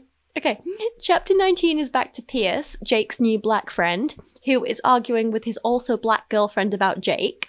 Here's the thing I find odd about this book, right? Is that the author feels need to point out the race and skin tone of only non-white characters, right? So if a student is like black or Hispanic or something like that, then we're told about it. But if it's anyone else who happens to be white, their skin color is never actually mentioned. So like the university president, Natalie, I think maybe Jake himself, although maybe it is mentioned that he's white, I'm not sure. But none of their skin color is ever mentioned. We just have to assume they're white. It's like assuming that white is the default, and race is only pointed out if it is, in the author's eyes, other. And that kind of feels like racism to me, you know? It's a bit odd. You know, like, I don't mind if authors want to leave multiple characters' race ambiguous in general, if it's not relevant to the story. I have literally no issues with that. But there's a difference between that and an author writing a piece of right-wing propaganda trying to claim that they're neither racist nor a Nazi and yet they seem to view white skin as the default, you know? Anyway, Pierce's girlfriend is mad that he's been helping Jake, and she points out, you know good and well those damn white supremacists are setting up death camps in Utah and Wyoming and are planning to send all the black folks there, just as soon as they steal enough elections to control the government completely. Which I know was written at the time to make her seem crazy and unrealistic, but once again, reading this in Trump's second term, this isn't so out there, is it? She has a point. I feel like this book, the liberals are like meant to appear crazy and whatever, but they're actually just like prophesizing what's happening now, but like 8 years earlier. It's a lot.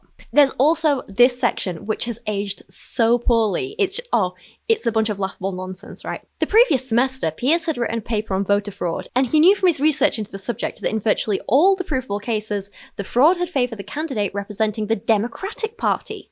People on the left like to argue that the Republicans engaged in voter suppression, which was also a form of fraud, but Pierce hadn't found any actual evidence of that. On the contrary, the only instances of voter suppression and intimidation he'd been able to find were cases where Antifa, Black Lives Matter, and other progressive groups had prevented conservatives from voting, sometimes by violence.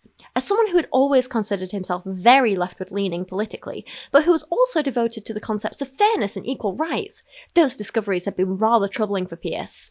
Yeah, sure, that happens. It's definitely not happened on the other side, has it? We definitely haven't had... I say we, I'm English. But, like, You guys have definitely never had a Republican president try and, you know, encourage his voters and fans, and they actually have stormed the Capitol building because they lost an election. Yeah? Anyway. Pierce goes to meet his study group who are all these stereotypical caricatures of liberals. Farid was on his feet, stalking around the table and talking animatedly as usual. He was a wiry young man who had shaved his head but kept a layer of dark beard stubble on his face. He spotted Pierce approaching. He stopped waving his hands and glared angrily at the newcomer instead. Chunky purple-haired Marjorie Dawn didn't look happy to see Pierce either. Marjorie was never happy though, so Pierce wasn't surprised. She was one of the most perpetually outraged people he had ever met, and that was saying a lot since Pierce's father saw racism everywhere he looked. The other two members of the group just looked like they wanted to get on with it. Jenny Trumbull had been a cheerleader in high school, but a couple of years at Kelton had changed her. Now she wore her blonde hair in dreadlocks, seldom washed it, and wouldn't be caught dead in makeup. That's not how dreadlocks work. Like, you still have to take care of them. No, stop. Okay. Clark Mitchell was short, pudgy, round-faced, and wore glasses, the stereotypical nerd. But he was highly intelligent and fiercely devoted to Jenny, although she never paid him anything more than perfunctory attention. They all say nonsense things like, "None of that matters. Nothing can be allowed to distract from the narrative. You know that. Jake Rivers is evil and must be driven from our midst." Like, no one talks like this. No liberals talk like this. "Tests are aggressions," Marjorie said under her breath. "Just another way for the patriarchy to keep oppressing us. The system keeps us in its iron grip," Farid said, holding a hand up and clenching it into a fist to demonstrate. "But one day, all the oppressed people of the world will join together and explode." He opened his fist emphatically. "Then there will come a reckoning for the sinful Western society and all its ills." So once again, this book was clearly written by someone who's never been around actual liberals in their life. It's laughable and no one talks like this. And of course, they're making the one Muslim character in the book start talking about, like, explosions and... oh god, yeah, let's not. It only gets worse. The portrayal of Farid in this is disgusting. And the thing is, like, it's not just that they try and make him out to be like some sort of terrorist or whatever, they also try and make him out to be like a rapist, and it's really disgusting. Listen to this bit. "Yeah," Clark said, venturing to express an opinion without waiting for Jenny so he could follow her lead. "The revolution! What a glorious day that will be! And we'll all be fighting to liberate the world together, won't we, Moammar?" Which I think is Farid's... I think it's meant to be his first name, I'm not sure. I think Farid might be a surname. "Of course, my friend," Farid said with a cold smile that didn't possess a shred of sincerity as far as Pierce could see. When the day came, if Farid had his way, a soft little blob like Clark would be slaughtered with the rest of the infidels. Jenny for sure, and maybe even Marjorie, would be raped to death for the glory of Allah. Pierce knew that a lot of black people had fallen for the Muslim line, but he never had. There was such a thing as taking the enemy of my enemy as my friend too far. No, if Farid and the guys like him ever captured any real power, Pierce wanted to be as far away as possible when that happened. Ugh, it must be exhausting to live this way and think this nonsense all the time, right?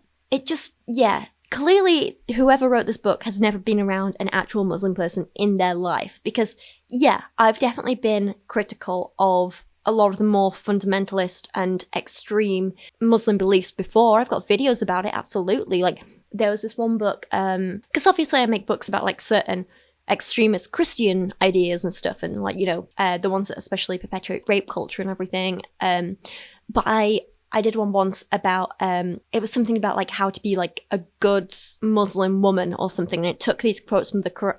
Yeah, it took these quotes from the Quran and often took them really out of context, or kind of took the most extreme ones and, like, then took them to the extreme, and it was telling women you have to do this and this and this and be subservient, and if you don't do this you'll get stoned. And obviously not all Muslims believe that. I think we can all agree that's just not the case for the majority of people. And they're taking these ideas that are very outdated, because there's similar ones in the Bible, absolutely, but there are extremists in in most religions that can believe this stuff, and I'm always going to be critical of them.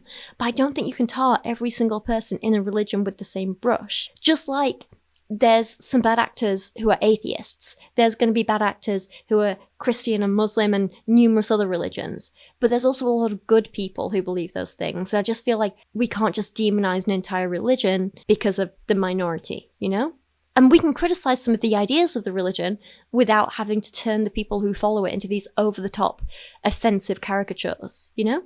Anyway, nothing actually happens in this chapter except to make a bunch of students seem comically evil. There's some nonsense about the liberal police officer who thinks all fascists should be, in his words, rounded up and shipped out, or dealt with in some other way. And I find it really revealing that so many Republicans just assume that everyone on the left thinks the same way they do. Like, they are very much, as we've seen in America right now, like, they're like, if you disagree with us, if you're not like us, if you're not part of the in-group, then we want you sent away or killed, right? Because we're seeing that, like, with the way ICE are rounding up so many immigrants and treating them so poorly and so awfully, and how when even, like, American citizens get in the way, a lot of them are getting killed, right?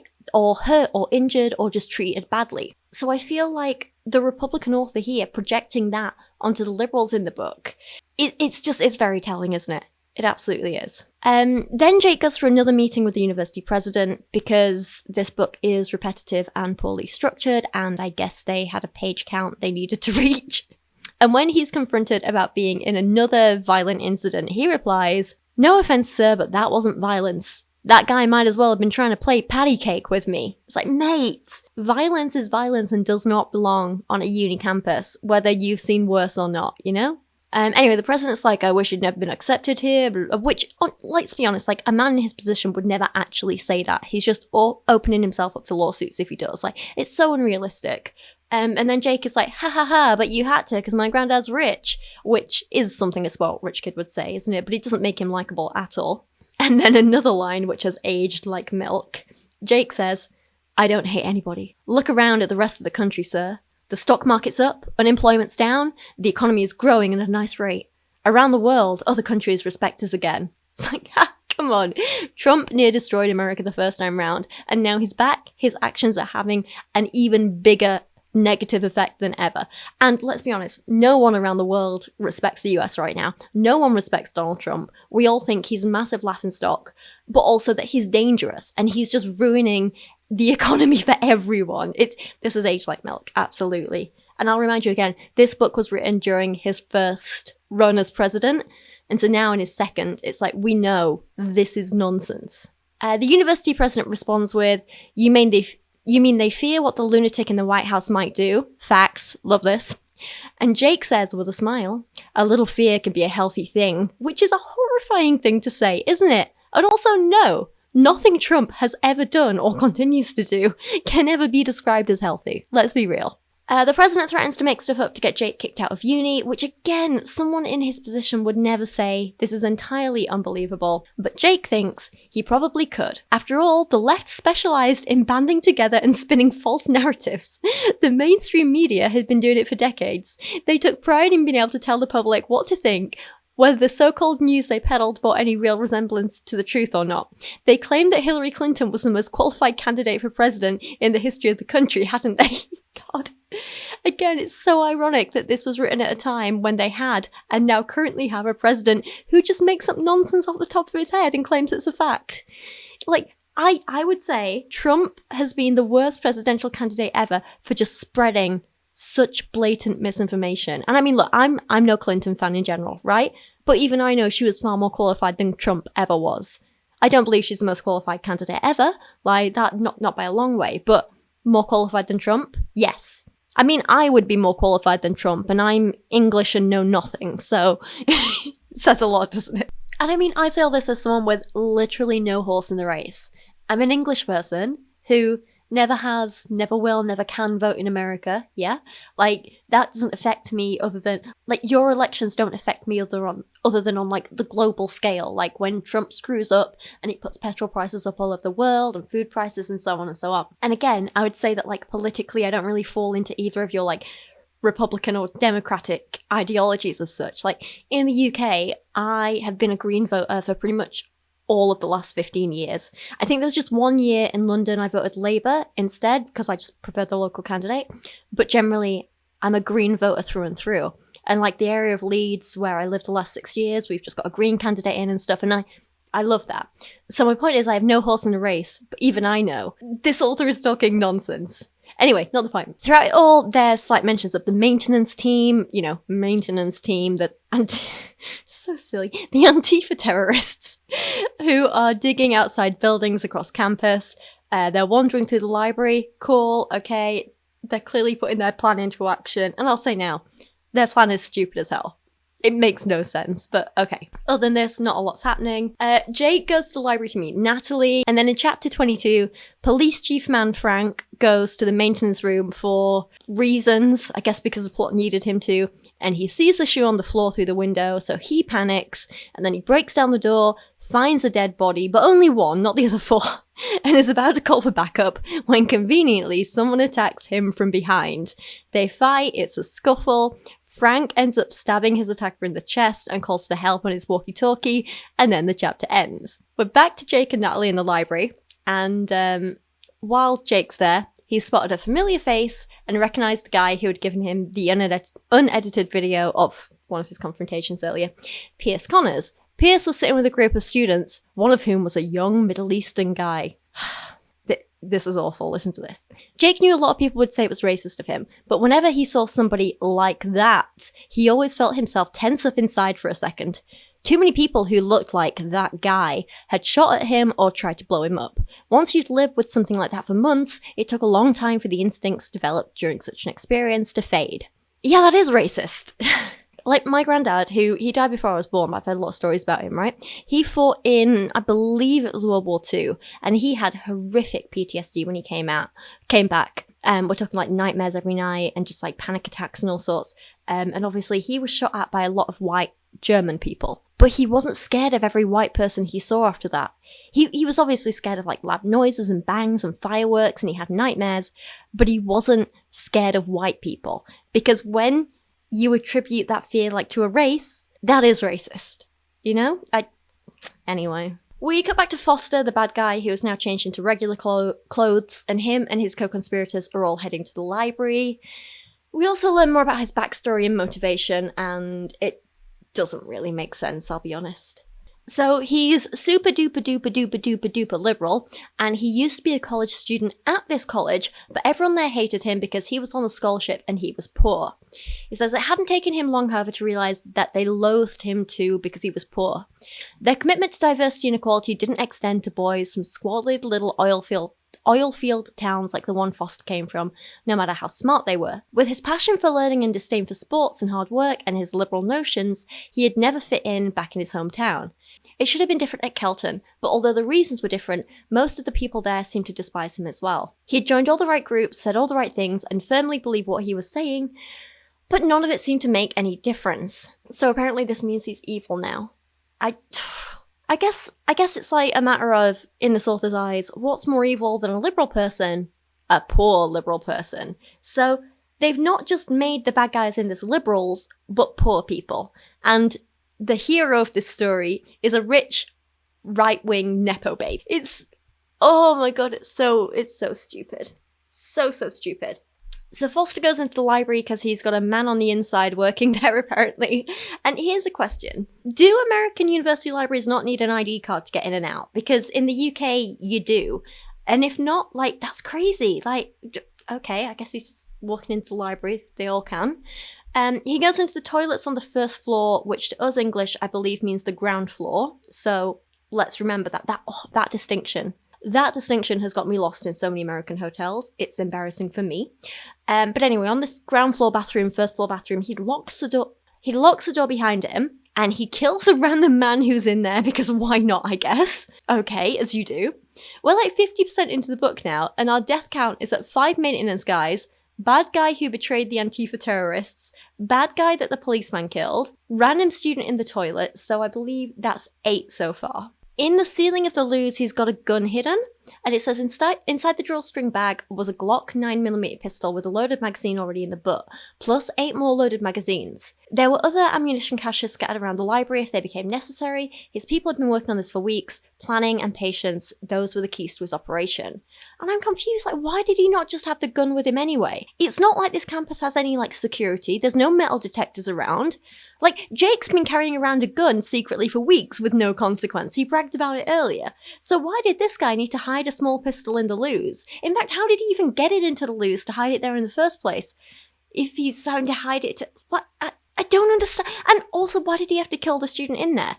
Like, he could have just waited for him to leave, locked the door behind him, then whoop, got the gun out. Or even probably got the gun out while he was there and just been like, hey, I've got a gun, stay quiet, leave. Also, I don't know. None of this makes any sense. this is the most irrationally stupid book I've ever read. Anyway, for some reason, most of this university library is underground. And I don't know why. It's like all of it, like mostly is in a basement level. So there's like 3 or 4 floors up and then the ground floor and a basement level.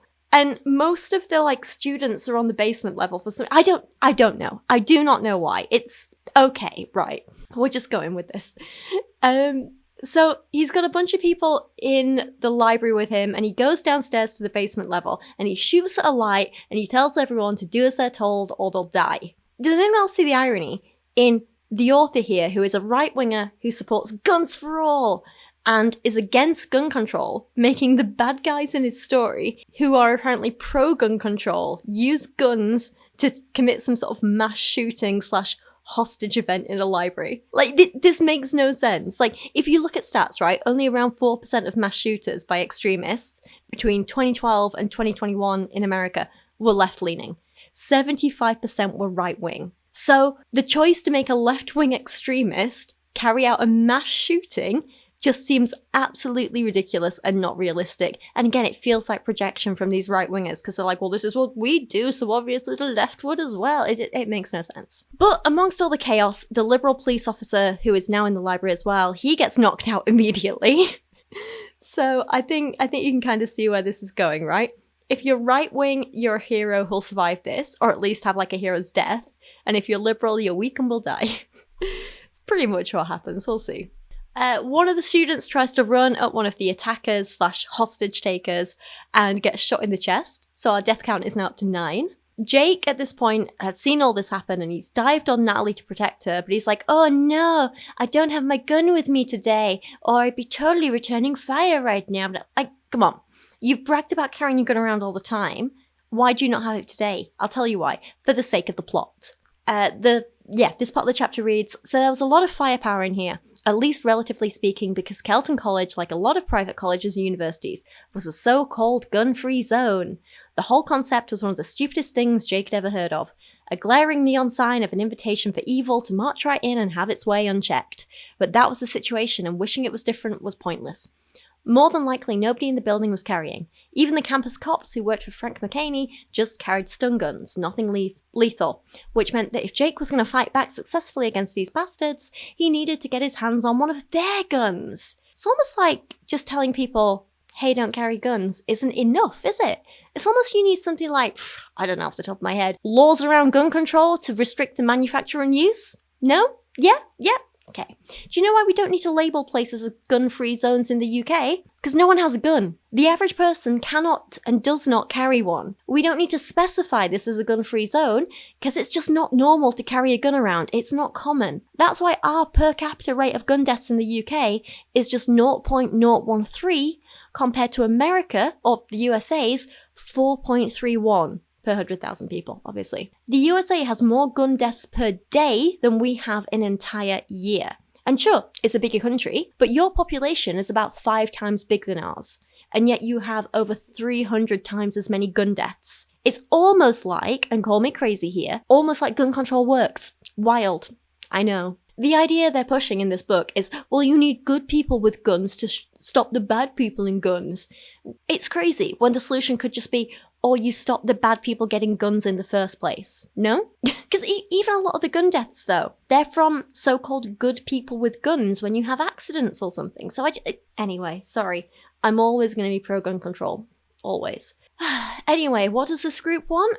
They say it's really very simple. The only way anyone leaves this campus today without more bloodshed is if $100 million is transferred into an offshore bank account, the number of which I'll provide to the authorities in due time.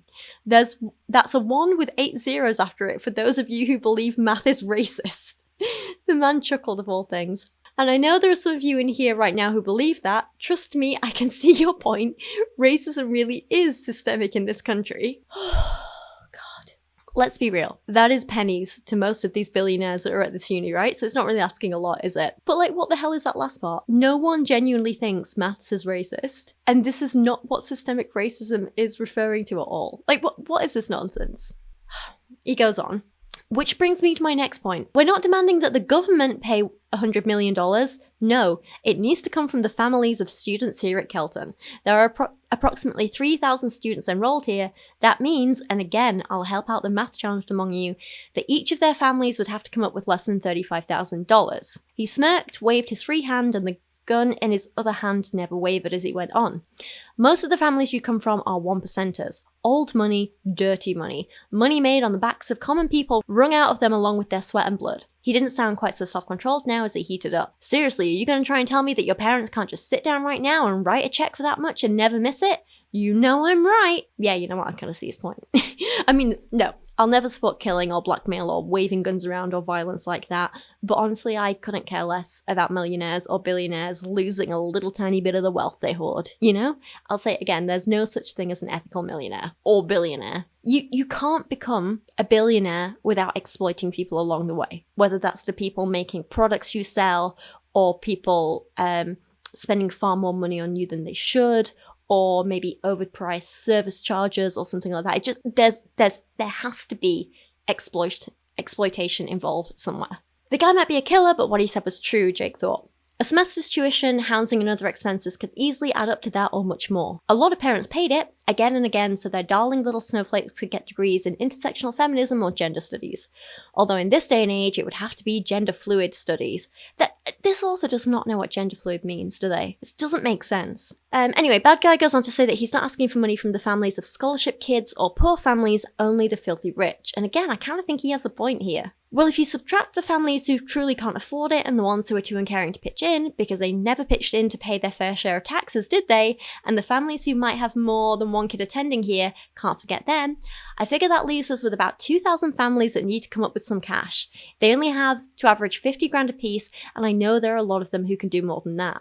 And I want documentation of where every penny comes from. That's very important. No tax dollars ripped off from the middle classes are going into this account. Only money from the oligarchs who have taken over this country. Yeah, they want us to hate him, but I kind of don't. I'm not saying I'm on his side here, but I'm not on his side. They end by saying that they've also planted bombs all over campus that they'll detonate if anything goes wrong. So yeah, okay, he lost me there, I guess. That and with the murdering. But honestly, I can't...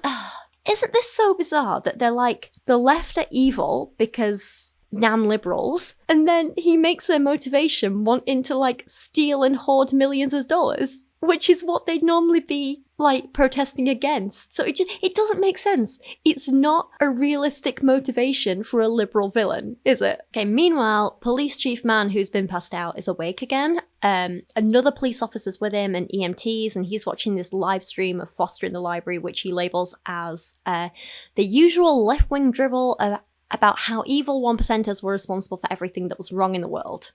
And, oh god, here's some nonsense, right? Are you ready for this? As it happened, McCaney actually did believe that there was too much income inequality in the country. For the most part, though, it wasn't the high earners who drove the economy and paid 95% of the taxes who were responsible for it. In McCaney's opinion, the blame lay with the Democrats. Of course it did. And some politicians who called themselves Republicans, who had increased taxes again and again and again, who had loaded down the average working stiff with astronomically high health insurance costs, who had overregulated many small businesses to the brink of extinction. Those are the people who had done their best to grind the middle class out of existence, so that most of the population would be condemned to sucking on the government's teat forever, and therefore would have no choice but to continue voting those politicians and others of their stripe into office in perpetuity. Those were the vermin in human form who had created the income gap. Sorry, but this is just wrong. Admittedly, the top 5% of earners do pay the most tax, as they should, in America, but that's only around 60% of all income tax, not 95%. And we all know for a fact that the very highest earners are not the ones contributing to that. They use all kinds of tax avoidance and tax dodging methods to not pay taxes, not to mention corporations who go out of their way to avoid paying like a tenth as much tax as they should. You know? There absolutely is an issue with middle classes disappearing though, but that's not the fault of Democrats. It's because the highest earners are hoarding a bunch of wealth, not actually putting it back into the economy, not paying their staff fairly, and often stealing from small businesses. It's one of the reasons I really like voting Green, because they have a policy they want to introduce where the CEO of a company can only earn 10 times as much as his lowest paid employee. And I think that is completely fair, you know? Maybe not that exactly, but some version of it seems like a really damn good idea. It seems completely unfair to me that you can have people making millions a year and they're earning that money because people who are barely on minimum wage are scraping by and essentially being exploited, you know? Again, sorry, going back to America, it's because Republicans keep giving the 1% help and tax cuts and making those with middle incomes pay more instead. It's because there's not enough help or social care to help the lowest income people get out of debt or get a quality education or have access to the resources they need in order to earn more and put more back into the economy in the end. And God, don't even talk to me about health insurance. The idea of a private healthcare system is predatory and vile, and you cannot convince me otherwise. You should not have to pay for your health. That should be a basic human right. It's one of the reasons, again, I'm so scared for the UK at the moment. Reform are getting more and more power, and their plan is to entirely destroy the NHS and privatize it slowly and subtly with their policies, and it's terrifying. Nationalised healthcare isn't about getting people to rely on the government. It's about making sure that every single person, no matter who you are, what you do, where you come from, what your health condition is, or even whether you have a legal right to be in the UK or not, every single person should get free, high-quality, easily accessible healthcare as and when they need it. I'll say it again, that is a basic human right in my mind. It's something that I am personally more than happy to keep paying my national insurance and taxes for, not just so I get free healthcare, but so everyone in this country can get free healthcare. And if that means I pay in more than I essentially get out so other people can benefit, good. That is what we want. A health emergency should never, ever put someone in debt. People should never have to choose between paying rent or paying for medical care, paying for food or paying for medical care. And I don't think that should be controversial. Sorry, okay, I'm getting off topic. My point is, the theory in this book, in this part of the book, is so idiotic, I can barely contain my frustration. And it gets even more nonsensy after this, right? So, remember Jake's advisor, or whatever he was, Motenbolt, I think his name was, or Montenbolt, I can't remember. It's coming up in my notes. Anyway, he's in the library at this time, and he just had a conversation with Jake outside saying that he was not against him, which is enough that maybe he'll do something marginally heroic in the future. He does. But at this point he realizes what a silly little liberal he is. He's just so weak, and he wishes a big, strong Jake was there to protect him. I'm not even joking. He also, and I quote, he thought about his ancestors too then. Ever since he'd been old enough to understand the evils of imperialism, he'd been ashamed of the roles some of his forebears had played in colonizing Africa. They had been brutal rapists and exploiters and killers, but if one of them had been able to come down through the mists of time and stand between Montenbolt and that gunman right now, he would have welcomed the old reprobate with open arms. Sorry, what? And of course, we need a little bit of propaganda too, apparently. Normally, Montenbolt thought of the police as racist, trigger-happy, power-mad bullies, just looking for an excuse to shoot innocent black men. He was a fervent supporter of Black Lives Matter, but right now he couldn't wait for the cops to get here. It's just pathetic at this point, isn't it? So anyway, a gunman finds him, shoots him, he escapes somehow, throws a bookshelf at him, like a whole bookshelf, as you do. Gunman drops the gun, advisor guy picks it up, blindly shoots at him, doesn't know if he's killed him or not. He has, spoiler, and then he hides in the ceiling and crawls away, as you do. That was fun. We go back to Jake, and Jake wasn't surprised to hear the bomb threat come out of the man's mouth. He knew enough about the radical left movement to know they'd always been bombers, going all the way back to the 50s and 60s. That was just part of their methodology. Champion free speech by shutting up everybody who doesn't agree with you. Advocate for equal rights by taking other people's rights away from them. Protest violence by blowing up a bunch of people and stuff. Cowards at heart, every damn one of them. I struggled to read that because I was laughing so much, because this is just ridiculous. Every friend that I've read this to has been like, what the hell? I was literally reading this backstage the other day to JD at a Longest John's show, and you just couldn't believe it either. It's just, So, I looked up statistics around this, and according to the Centre for Strategic and International Studies, Warfare, Irregular Threats and Terrorism Programme, that's a really big long name, there are considerably more terrorist attacks carried out by right-wing extremists than the left. They go on to say that in recent years, the United States has seen an increase in the number of left-wing terrorist attacks and plots, although such violence has risen from very low levels and remains much lower than historical levels of violence carried out by right-wing and jihadist attackers. I do think as well the line about going all the way back to the 50s and 60s, that's a bit of a mistake. That's a bit of a mistake as well. I think it's supposed to be referring to the Weather Underground, which were this small extreme left group which formed in 1969, but in the 70s they bombed a statue and some banks. But the thing is, and I might be wrong, so correct me if I'm wrong here, but from my research, no one actually died in those bombings, except 3 of their own members in an accident. Like, no members of the public died. However, I did look at overall stats of right and wing left-inspired domestic terrorist attacks in the USA, and again, I might be wrong, but I couldn't find any examples of bombings by the left after the 80s.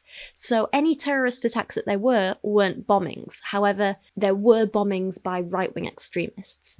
Another summary I found said that between 2008 and 2016, there were 115 far-right inspired terrorist incidents in the USA. 29% of those resulted in fatalities, and there were 79 deaths in total. Whereas in that same period, there were only 19 far-left inspired terrorist attacks, with only 2 causing fatalities, totaling 7 people. And again, that's just general terrorist attacks, not bombing, whereas right-inspired ones were a mix of bombings and other attacks. So I have no idea where this idea that the left are violent cowards who always bomb everyone has come from, as I cannot find any evidence of this at all, and it's just laughably funny. Anyway, back to Jake, and we get the story of him killing, in his words, a fanatic soldier in the Middle East, saying it was the right thing to do. So this is the 10th on-page killing of the book so far. Lovely. And it's pretty graphic, I'll be honest. There's more nonsense as Fareed, the one Muslim character, remember, approaches a gunman and, oh god, this is so stupid. He says, "Do not shoot, brother. You and I are on the same side. We both believe that this materialistic American society is the source of everything that is wrong in the world. We would both like to see it replaced by a caliphate ruled by Sharia law." Fareed shrugged. "What would you prefer?" he asked. "A godless communist government? That argument is an endless one, and it can be resumed at another time. What is important now is that we would both like to see this country full of heathen capitalists and imperialists brought low. Is that not true? Let me join you in your righteous anger on this den of thieves and whoremongers," Fareed said. "Let me help you destroy this land of Kardashians. Give me a gun."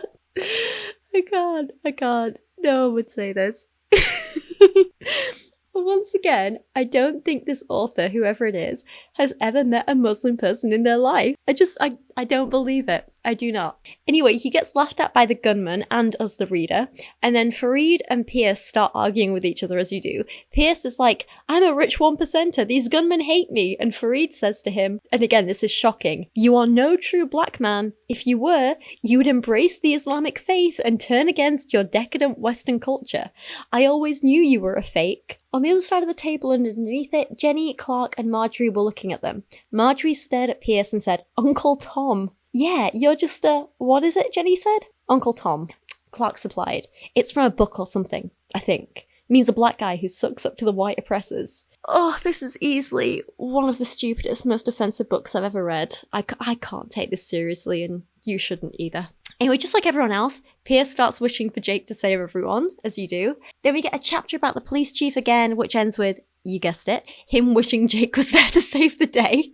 What is it with everyone centering Jake as, like, the big hero and, like, or I don't know, just like someone to fear? Like, where has this come from? I don't know. Anyway, so pathetic. Some FBI guy called Graham shows up, plus his bomb-sniffing dogs, which are never mentioned again, I don't think. There's also a Homeland Security person called Agent Vega, who is a woman. And apparently it's important to note that she is not beautiful, because apparently that makes her lesser in the eyes of this author. The police chief doesn't like her, and because she's a woman with power, she has to be shown to be incapable by making crazy statements like, Vega said he's bluffing about the bombs. And then after a couple of lines, a bomb goes off because women always have to be undermined, don't they? But what's funny is that, like, later Jake goes on about how he thinks he's bluffing about the bombs, except he's not, like, laughed at by other characters or undermined. He's actually, like, proven to be right. So this is stupid. In the next chapter, a gunman comes to collect Jake and Natalie and asks them to move. When Jake is snarky to the gunman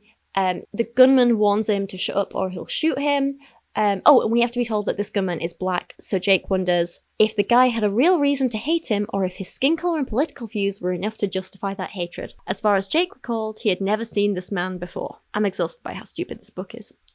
Anyway, Jake decides to cause some trouble and make some Islamophobic references too because, I don't know, God knows why. Jake stopped short and said in a loud voice, "Wait just a damn minute, they're bluffing." See what I mean? He can do it and not get laughed at, but the woman does. "You're not crazy enough to blow yourself up along with everybody else," Jake said. "I can tell that by looking at you. You're no martyr. You don't believe there are 99 virgins waiting in heaven for you." The Middle Eastern-looking guy standing with Pierce glared at Jake when he said that. Jake ignored him. "Keep talking," the leader said. "You're smart and I want to hear your thoughts." "No, you probably don't. Do you honestly believe we didn't plant bombs all over this campus? Is that what you mean by bluffing?" "That's right," Jake said. "You just want everybody to believe you did so they'll be too scared to make a move against you. So I won't push a button on this phone and send out the detonation signal? Won't do you any good if you do. By now all the cell phone towers in the area have been taken offline." Jake turned to address the crowd. "Check your phones, you won't have any service." As far as he could tell, nobody did what he said. They were too afraid, with good reason, of the guns pointed at them. So the leader, who we obviously all know to be Foster, checks his phone. No service, but apparently the bombs run on satellite phones or something, so he sets one of the bombs off for funsies. Jake starts thinking about how this man is motivated by money, and he thinks Jake had faced people who were dangerously fanatical when it came to their religion or political beliefs, and for many on the left, their politics were their religion. Not true. But he had never run into anyone whose lust for money could rival this man's. That might make him even more dangerous. Like, sorry, but your granddad is a billionaire. I'm sure you've met plenty of people with a dangerous lust for money, including your own family. You don't get to be a billionaire by being ethical, remember? And what is this nonsense about the left's politics being religion? Like, there's plenty of religious people who are left-leaning anyway. It's just such rubbish, isn't it? Also, reading this out now, I'm realizing how many times this book just says, so-and-so said, so-and-so said. So it's just said. There's no other creative use of language in here for, like, saying how someone said something. There's no, he yelled, he screamed, he blah, blah. It's just, he said. I've actually just done a quick search, and remember this book is 262 pages long. How many times do you think the word said is used in this book? I'm gonna give you a second to think about this and have a guess. Actually, there's a new feature on YouTube where I can do like a quiz. So if you can see that on your screen, have a guess now. And I'll tell you the answer is 573. 573 sets. That's insane, isn't it? Oh my gosh. Okay, anyway, where were we? Anyway, Jake decides to tackle Foster because he was considerably bigger and heavier than the leader, so the impact drove the man off his feet and toppled him over. And then, oh my god, what a shocking twist! Jake gets the gun and threatens Foster, but Natalie sneaks up on him and puts a gun to his head, and it turns out Natalie is actually Lucy, who's working with Foster, except her name isn't actually Lucy, that's a code name, her name is Natalie, but she's a bad guy, apparently. I think I'd be shocked if I cared about any of these characters at all, but no, I'm not, and I don't. And also, wasn't it kind of obvious that she probably double-crossed him because she refused to, like, speak much about her politics or say what side she was really on, except in, like, a couple of cases. And there was weirdness about her, like, having his phone number without him giving it her and stuff. So it just, yeah, I get it. Also, I am confused though, because, like, if she's just gonna come out and double-cross him now, like, why did she just spend the last hour lying on the floor with him and all the other hostages when she didn't have to? It makes no sense. Like, there was literally no reason for her to wait. I don't know. Anyway, Jake drops his gun, because he's got a gun pointed at him, and he lets Foster go, and then all of the lights go out in the library, and remember, because they're in the basement, it's actually dark down there, because there's no lights. There's no windows. We go back to the police chief, the explosion didn't kill anyone, that's cool. There's more putting down the female Homeland Security officer, you get it. They get all the power on campus shut down, which is what we just saw happening in the library, and then we cut back to Jake again, and he uses the darkness as a chance to grab the gun off Natalie, and I now see why so much of the library is in the basement, for the sake of the plot. Oh god. Jake starts running around the library in the dark, as you do, and all the bad guys start to shoot at him. Meanwhile, he didn't let himself think about Natalie and her stunning betrayal. It's like, mate, you've known her for 3 days. Calm down. Jake runs down the stairs, grabs a book to throw at the gunman, which hits his hand just as he fires at Jake, or, some stupid miracle that could only happen in fiction.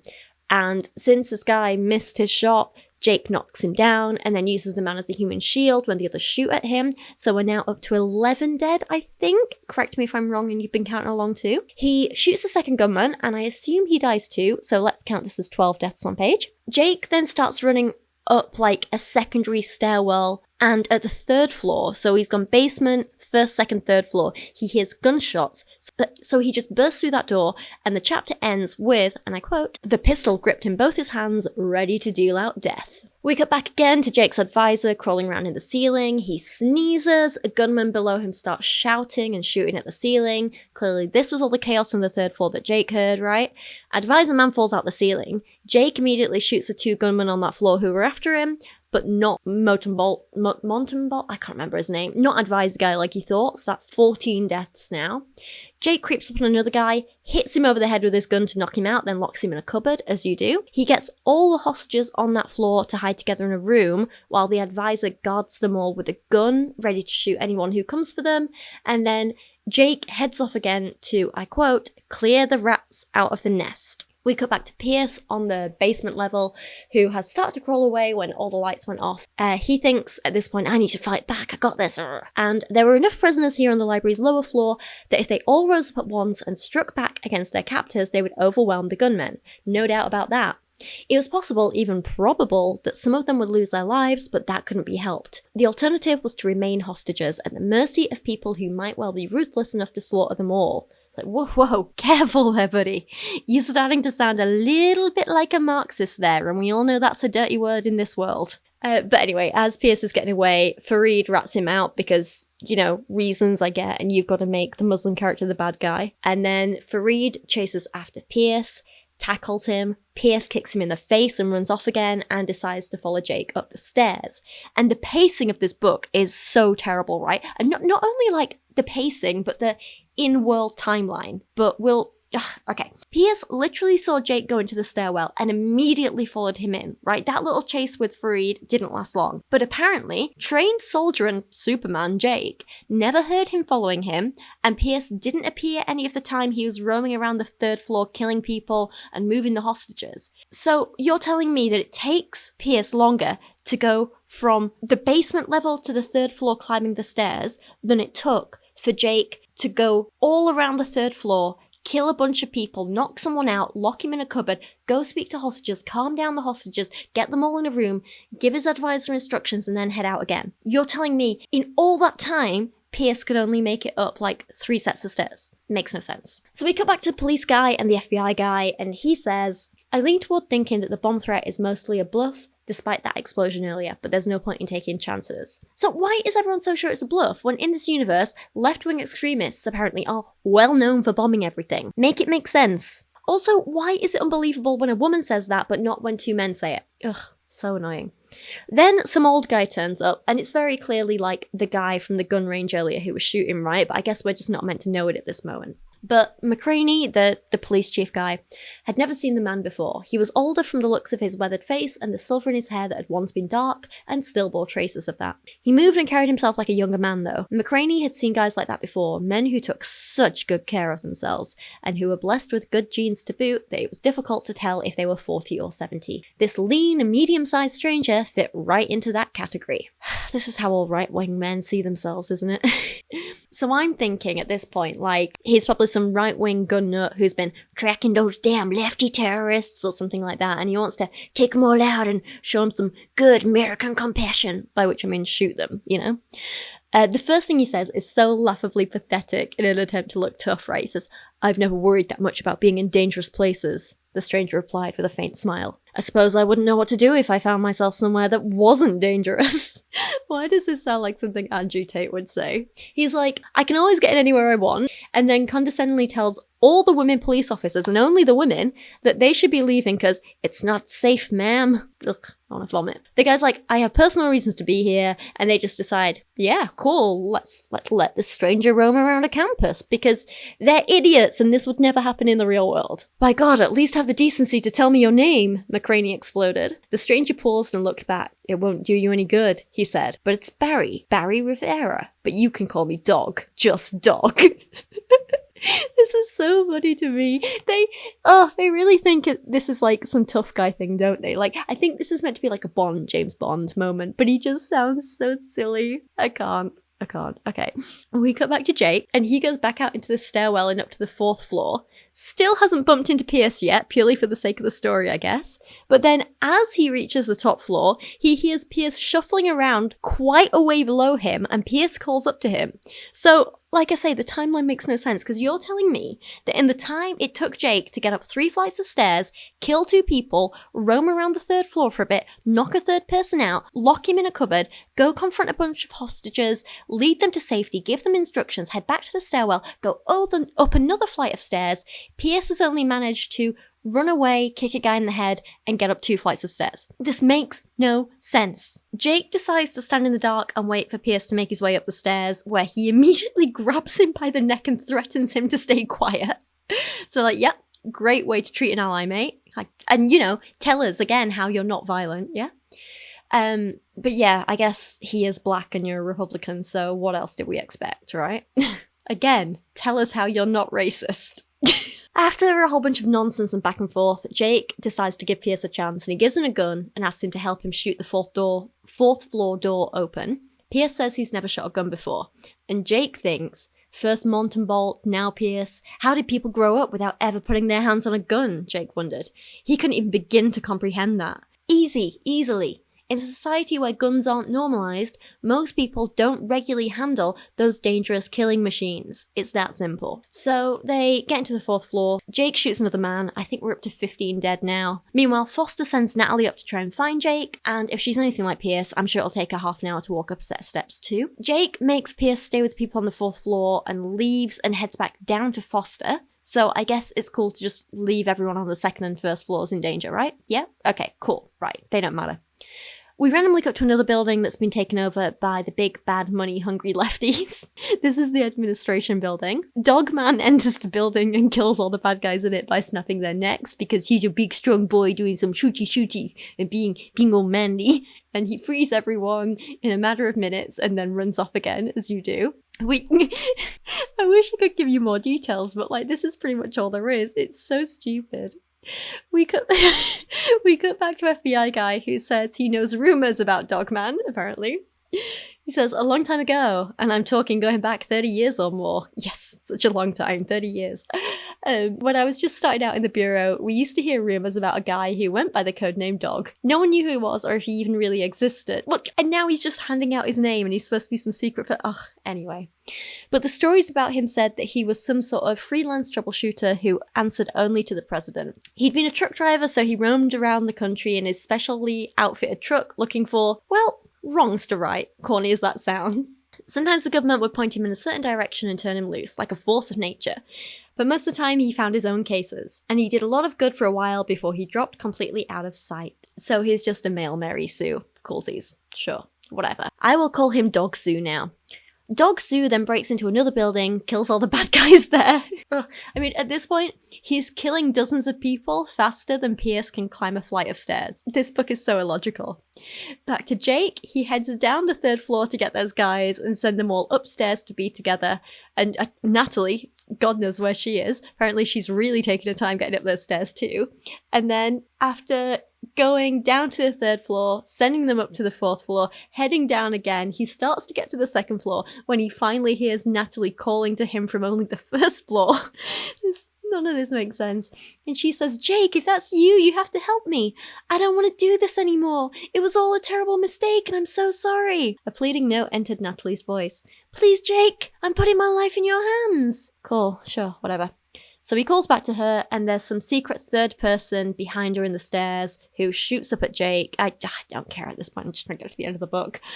Jake shoots down, and of course he kills the shooter, but in all the drama, Natalie's been shot in the shoulder, but protected by plot armor, she's not dead. Like all these other bad guys, they're killed dead in one shot, but Natalie can survive because plot armor. So he picks her up, carries her like the silent little object a woman should be, right?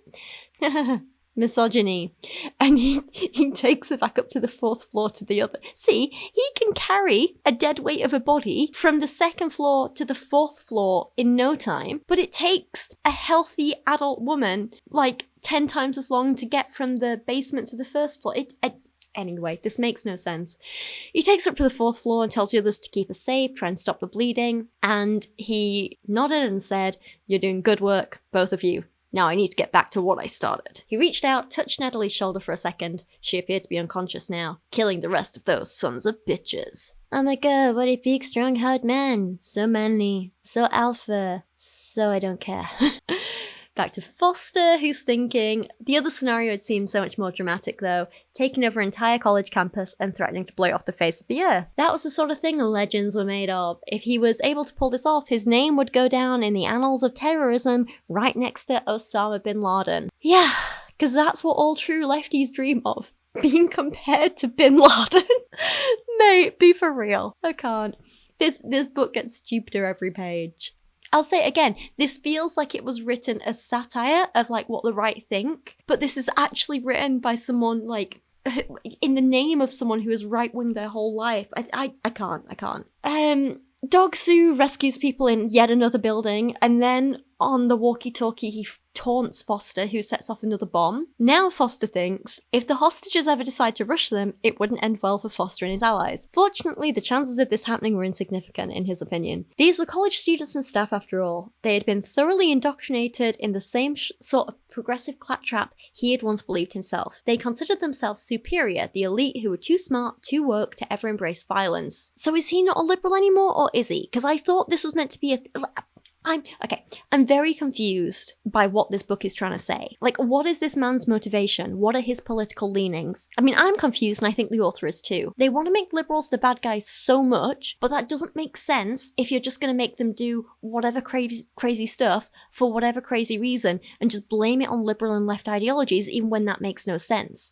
This is a man who's claiming he's a liberal, but he's different to these other liberals, and they're not violent, and he is violent, and then you have right-wing Jake being like, damn all liberals, they're just like extremists who are violent and they blow up things, and we all know liberals love their bombs, but also liberals are cowards and they won't do anything violent. It makes no sense. None of this makes sense. Foster goes on to think, not much of a chance of this bunch risking their lives by fighting back. They were used to being sheep, being told what to think and do every moment of their waking lives by the government and the media, and sheep they would remain. Scared little sheep. Oh, sure, if you say so, mate. Again, I'm confused. Are lefties little sheep who never fight back, or are they dangerous terrorists who have a habit of going around bombing everyone? This book needs to make up its mind. You can't criticize them for being both at once.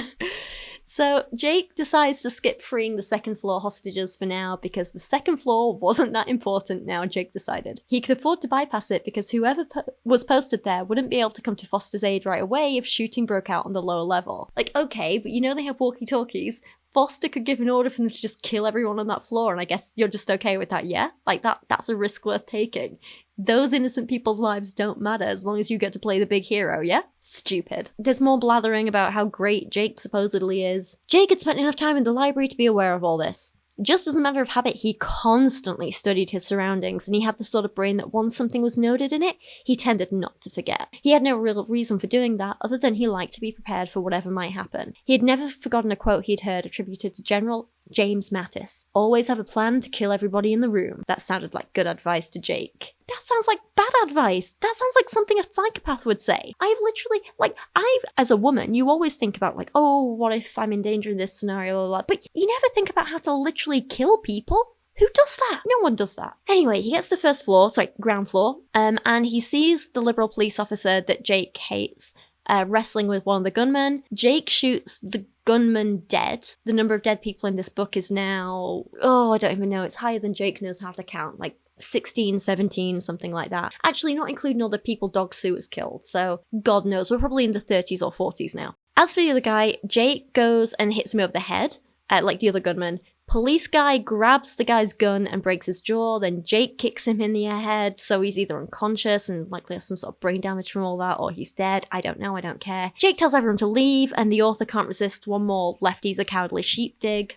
But is it safe? Asked a male undergraduate with multiple piercings on ears, nose, and lips. A girl with pink hair said, we should stay where we are until someone from the government tells us to leave. The administration needs to issue a statement and address this, added a middle-aged man who Jake pegged as a professor. This campus is supposed to be a safe space and a gun-free zone. He looked pointedly at the pistols Jake and Grandison held. Neither of you should have those. You should turn them into the authorities immediately. Literally no one would act like this in this situation. It's so stupid. Back to Foster, and he's now down to just 5 bad guys. Himself, 2 men with him on the basement level and 2 men on the second floor.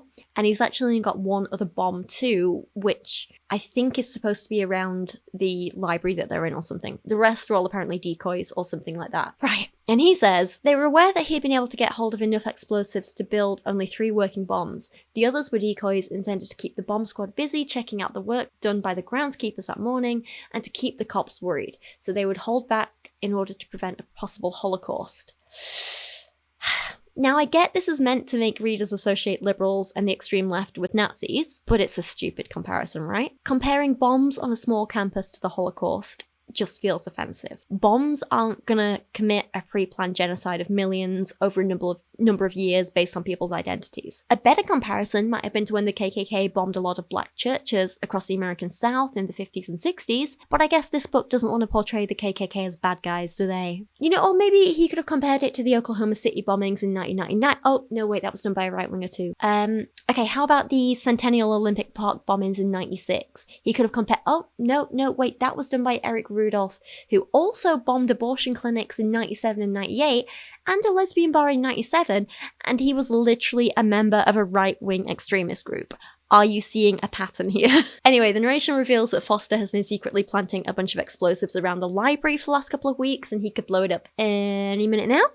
And we cut back to Jake, and in an utterly confusing moment, he looks at the building's lift, and the really interesting thing about it, though, was that the downward pointing arrow on the panel above the doors was lit. That meant that the elevator was descending from an upper floor. How? There's supposed to be no power in this whole campus, definitely not in this building. All the lights are out, all the power's off. How is the lift moving? How is it working? How is there a light on the lift? Doesn't make sense. But without any explanation for this, Jake hits the button to make the lift stop on the ground floor, the doors open, him and police guys shoot inside the lift, and then the 2 men in there from the second floor are now dead. Cool. However, oh no, Mr. Policeman has been shot. What a shame. This trend of only liberals dying in this book continues. Just before he dies, policeman decides to get in the lift and go down so he can distract Foster so Jake can sneak up on him and kill him. Cool. Anyway, lift goes down, policeman shoots, then he dies. Jake appears on the basement level floor. He kills one guy, kills the other guy. Now Foster is the only terrorist person left, unless you count Natalie with her gunshot upstairs, but apparently we're not meant to count her anymore. Okay. So tired of this. Foster runs away with the intention of either sneaking up on Jake or to kill Jake, obviously, or setting off the explosives around the library, killing everyone still in it. And at this point, I'm like, why even bother trying to kill Jake? If you're ready to die for the cause, just blow up the bomb already, right? You know you're not going to kill him. You're lucky you survived this long at all. If that's really your goal, just set off the bombs. But of course he doesn't, because plot.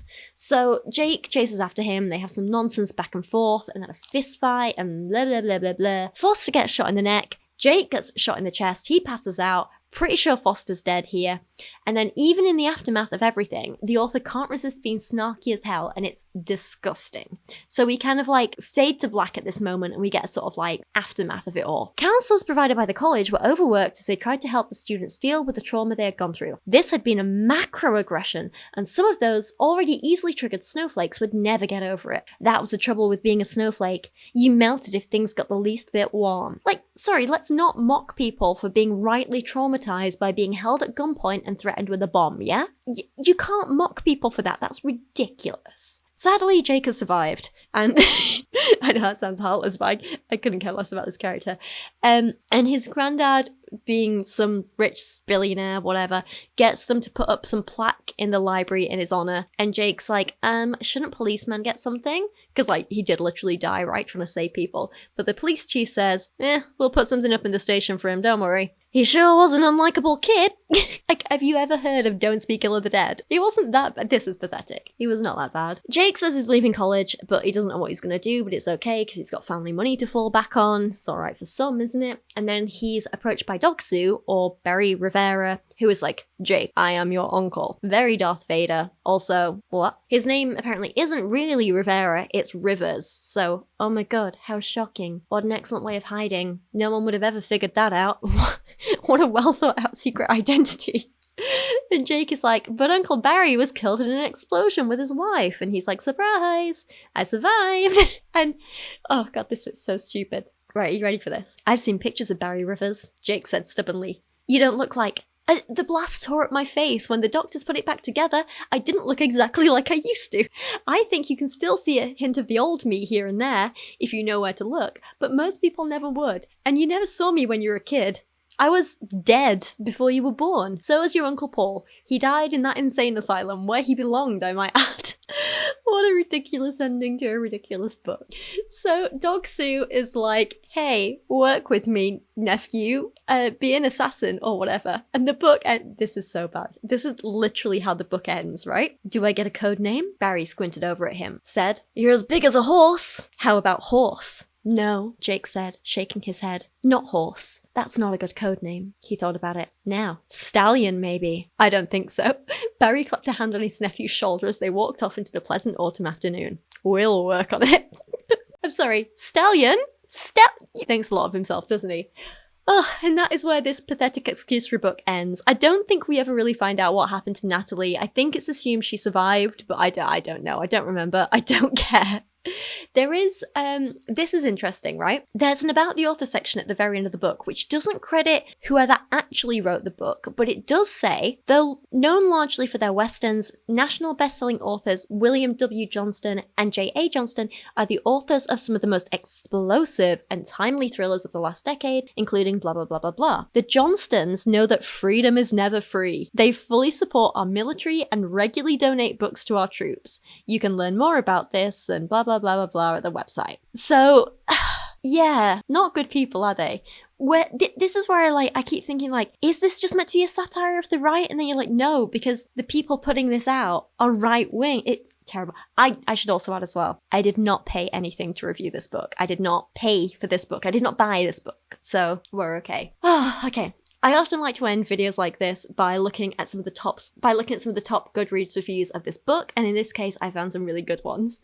These are so funny. 1 star. So, what a fundamental misunderstanding of the left agenda. I don't mind that he wrote a book to dispute the left agenda and represent a more conservative viewpoint. However, maybe he should have, counterpoints? He didn't really argue anything. He didn't even have a stable plot or make sense. Okay, I guess. This person says 1 star. Hey, how about you don't? 1 star, literally the worst. 1 star seems too much. Agreed. 1 star, no, just no, absolutely effing not. This person, they actually got a early copy to review. And they said, if you just looked at the blurb of this book and thought to yourself, this is a joke, right? It's April Fool's or something, just wait until you read the actual book. Oh god. I won't even deign to quote, but no, this is not one of those books where the disillusioned lead goes to college and, I don't know, learns something. Instead, the author, who hasn't set foot on a modern college campus probably ever, and certainly has never met anyone who went to college, gives us exactly the example of a snowflake paradise we can expect someone who thinks that just because we want to learn, we can't be brave. Snowflakes don't know what to do besides melt when it gets warm or some crap. F that noise. You like this guy's books? Bully for you. You can keep it. Finally, there's, I can't remember if this was the same person who wrote both these things or 2 different people, but this person said 1 star. Who was high at the publishing company when they made the brilliant decision to print this crap? Or maybe someone decided to grant the dying wish of their grandpa who wrote this crap while sitting on the toilet in their nursing home. It's a plot that falls flat on its face when one considers that gun control, the thing that so-called ultra-lib special snowflakes are pushing for, would have prevented the entire thing, thus rendering a story useless to exist. It reads as a gun-humping conservative's wet dream, basically. So good. Now, I did try and see if there were any positive reviews, but it was difficult. All the 5-star ones seemed to be giving it so many stars because they were like, it's so bad, it's good. They were laughing at how pathetic it is, with things like 5 stars, absolutely hilarious, A++ comedy, laughing my bum off all the way. 5 stars, easily the dumbest book I've ever read. The writing and plotting were absolutely abysmal, and read like a deranged fever dream of Tucker Carlson. I couldn't put it down. This one's quite long, but I'll just read a few excerpts. 5 stars. Woo, we really kicked some straw man butt here, didn't we? It's all quite educational if you don't normally consume conservative media. 5 stars then for the publisher's genius in using Jasmine and zombie author Uncle Bill to expose and ridicule the puerile worldview of American conservative populism. Sadly, the 5 stars can't stand. Points are adjusted as follows. Doc 1 star for the too obvious straw man fallacy. Sorry. Doc 1.5 stars because I was offended. A rape scene in the first chapter is simply not appropriate in a children's book. It's not actually a children's book. They're laughing at how poorly it's written. Add one half star for Jake stating that he doesn't want to be the kind of guy who sees everything through an ideological lens, a comic masterstroke and best line in the book. Doc 1/2 star for the vigilante ex machina of just dog. Yes, I read to the end. Lame twist. It still loses a half star and I'm being generous. Doc another half star for the cheesy plot detail of everyone dying instantly from gunshots until the love interest is hit but only injured.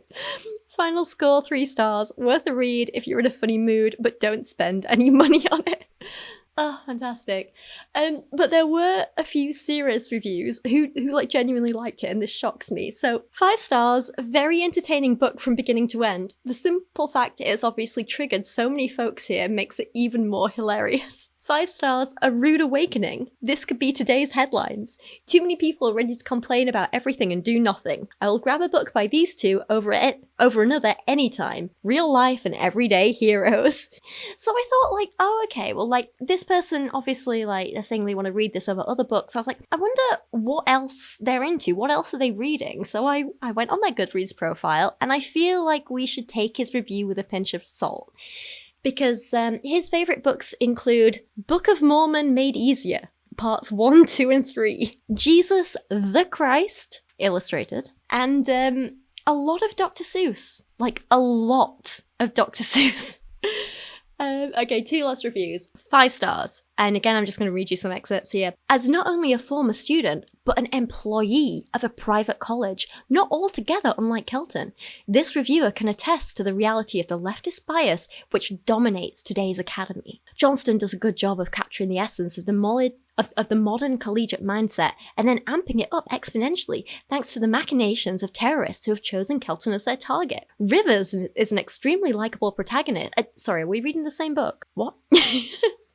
Trigger Warning is great fun and shines a much-needed spotlight on the sad state of contemporary higher education. A thrilling read for all fans of action and adventure. This other one was 5 stars and says, while some criticise the portrayal of liberals, I believe the depiction to be accurate, lending authenticity to the narrative. Again, were we reading the same book?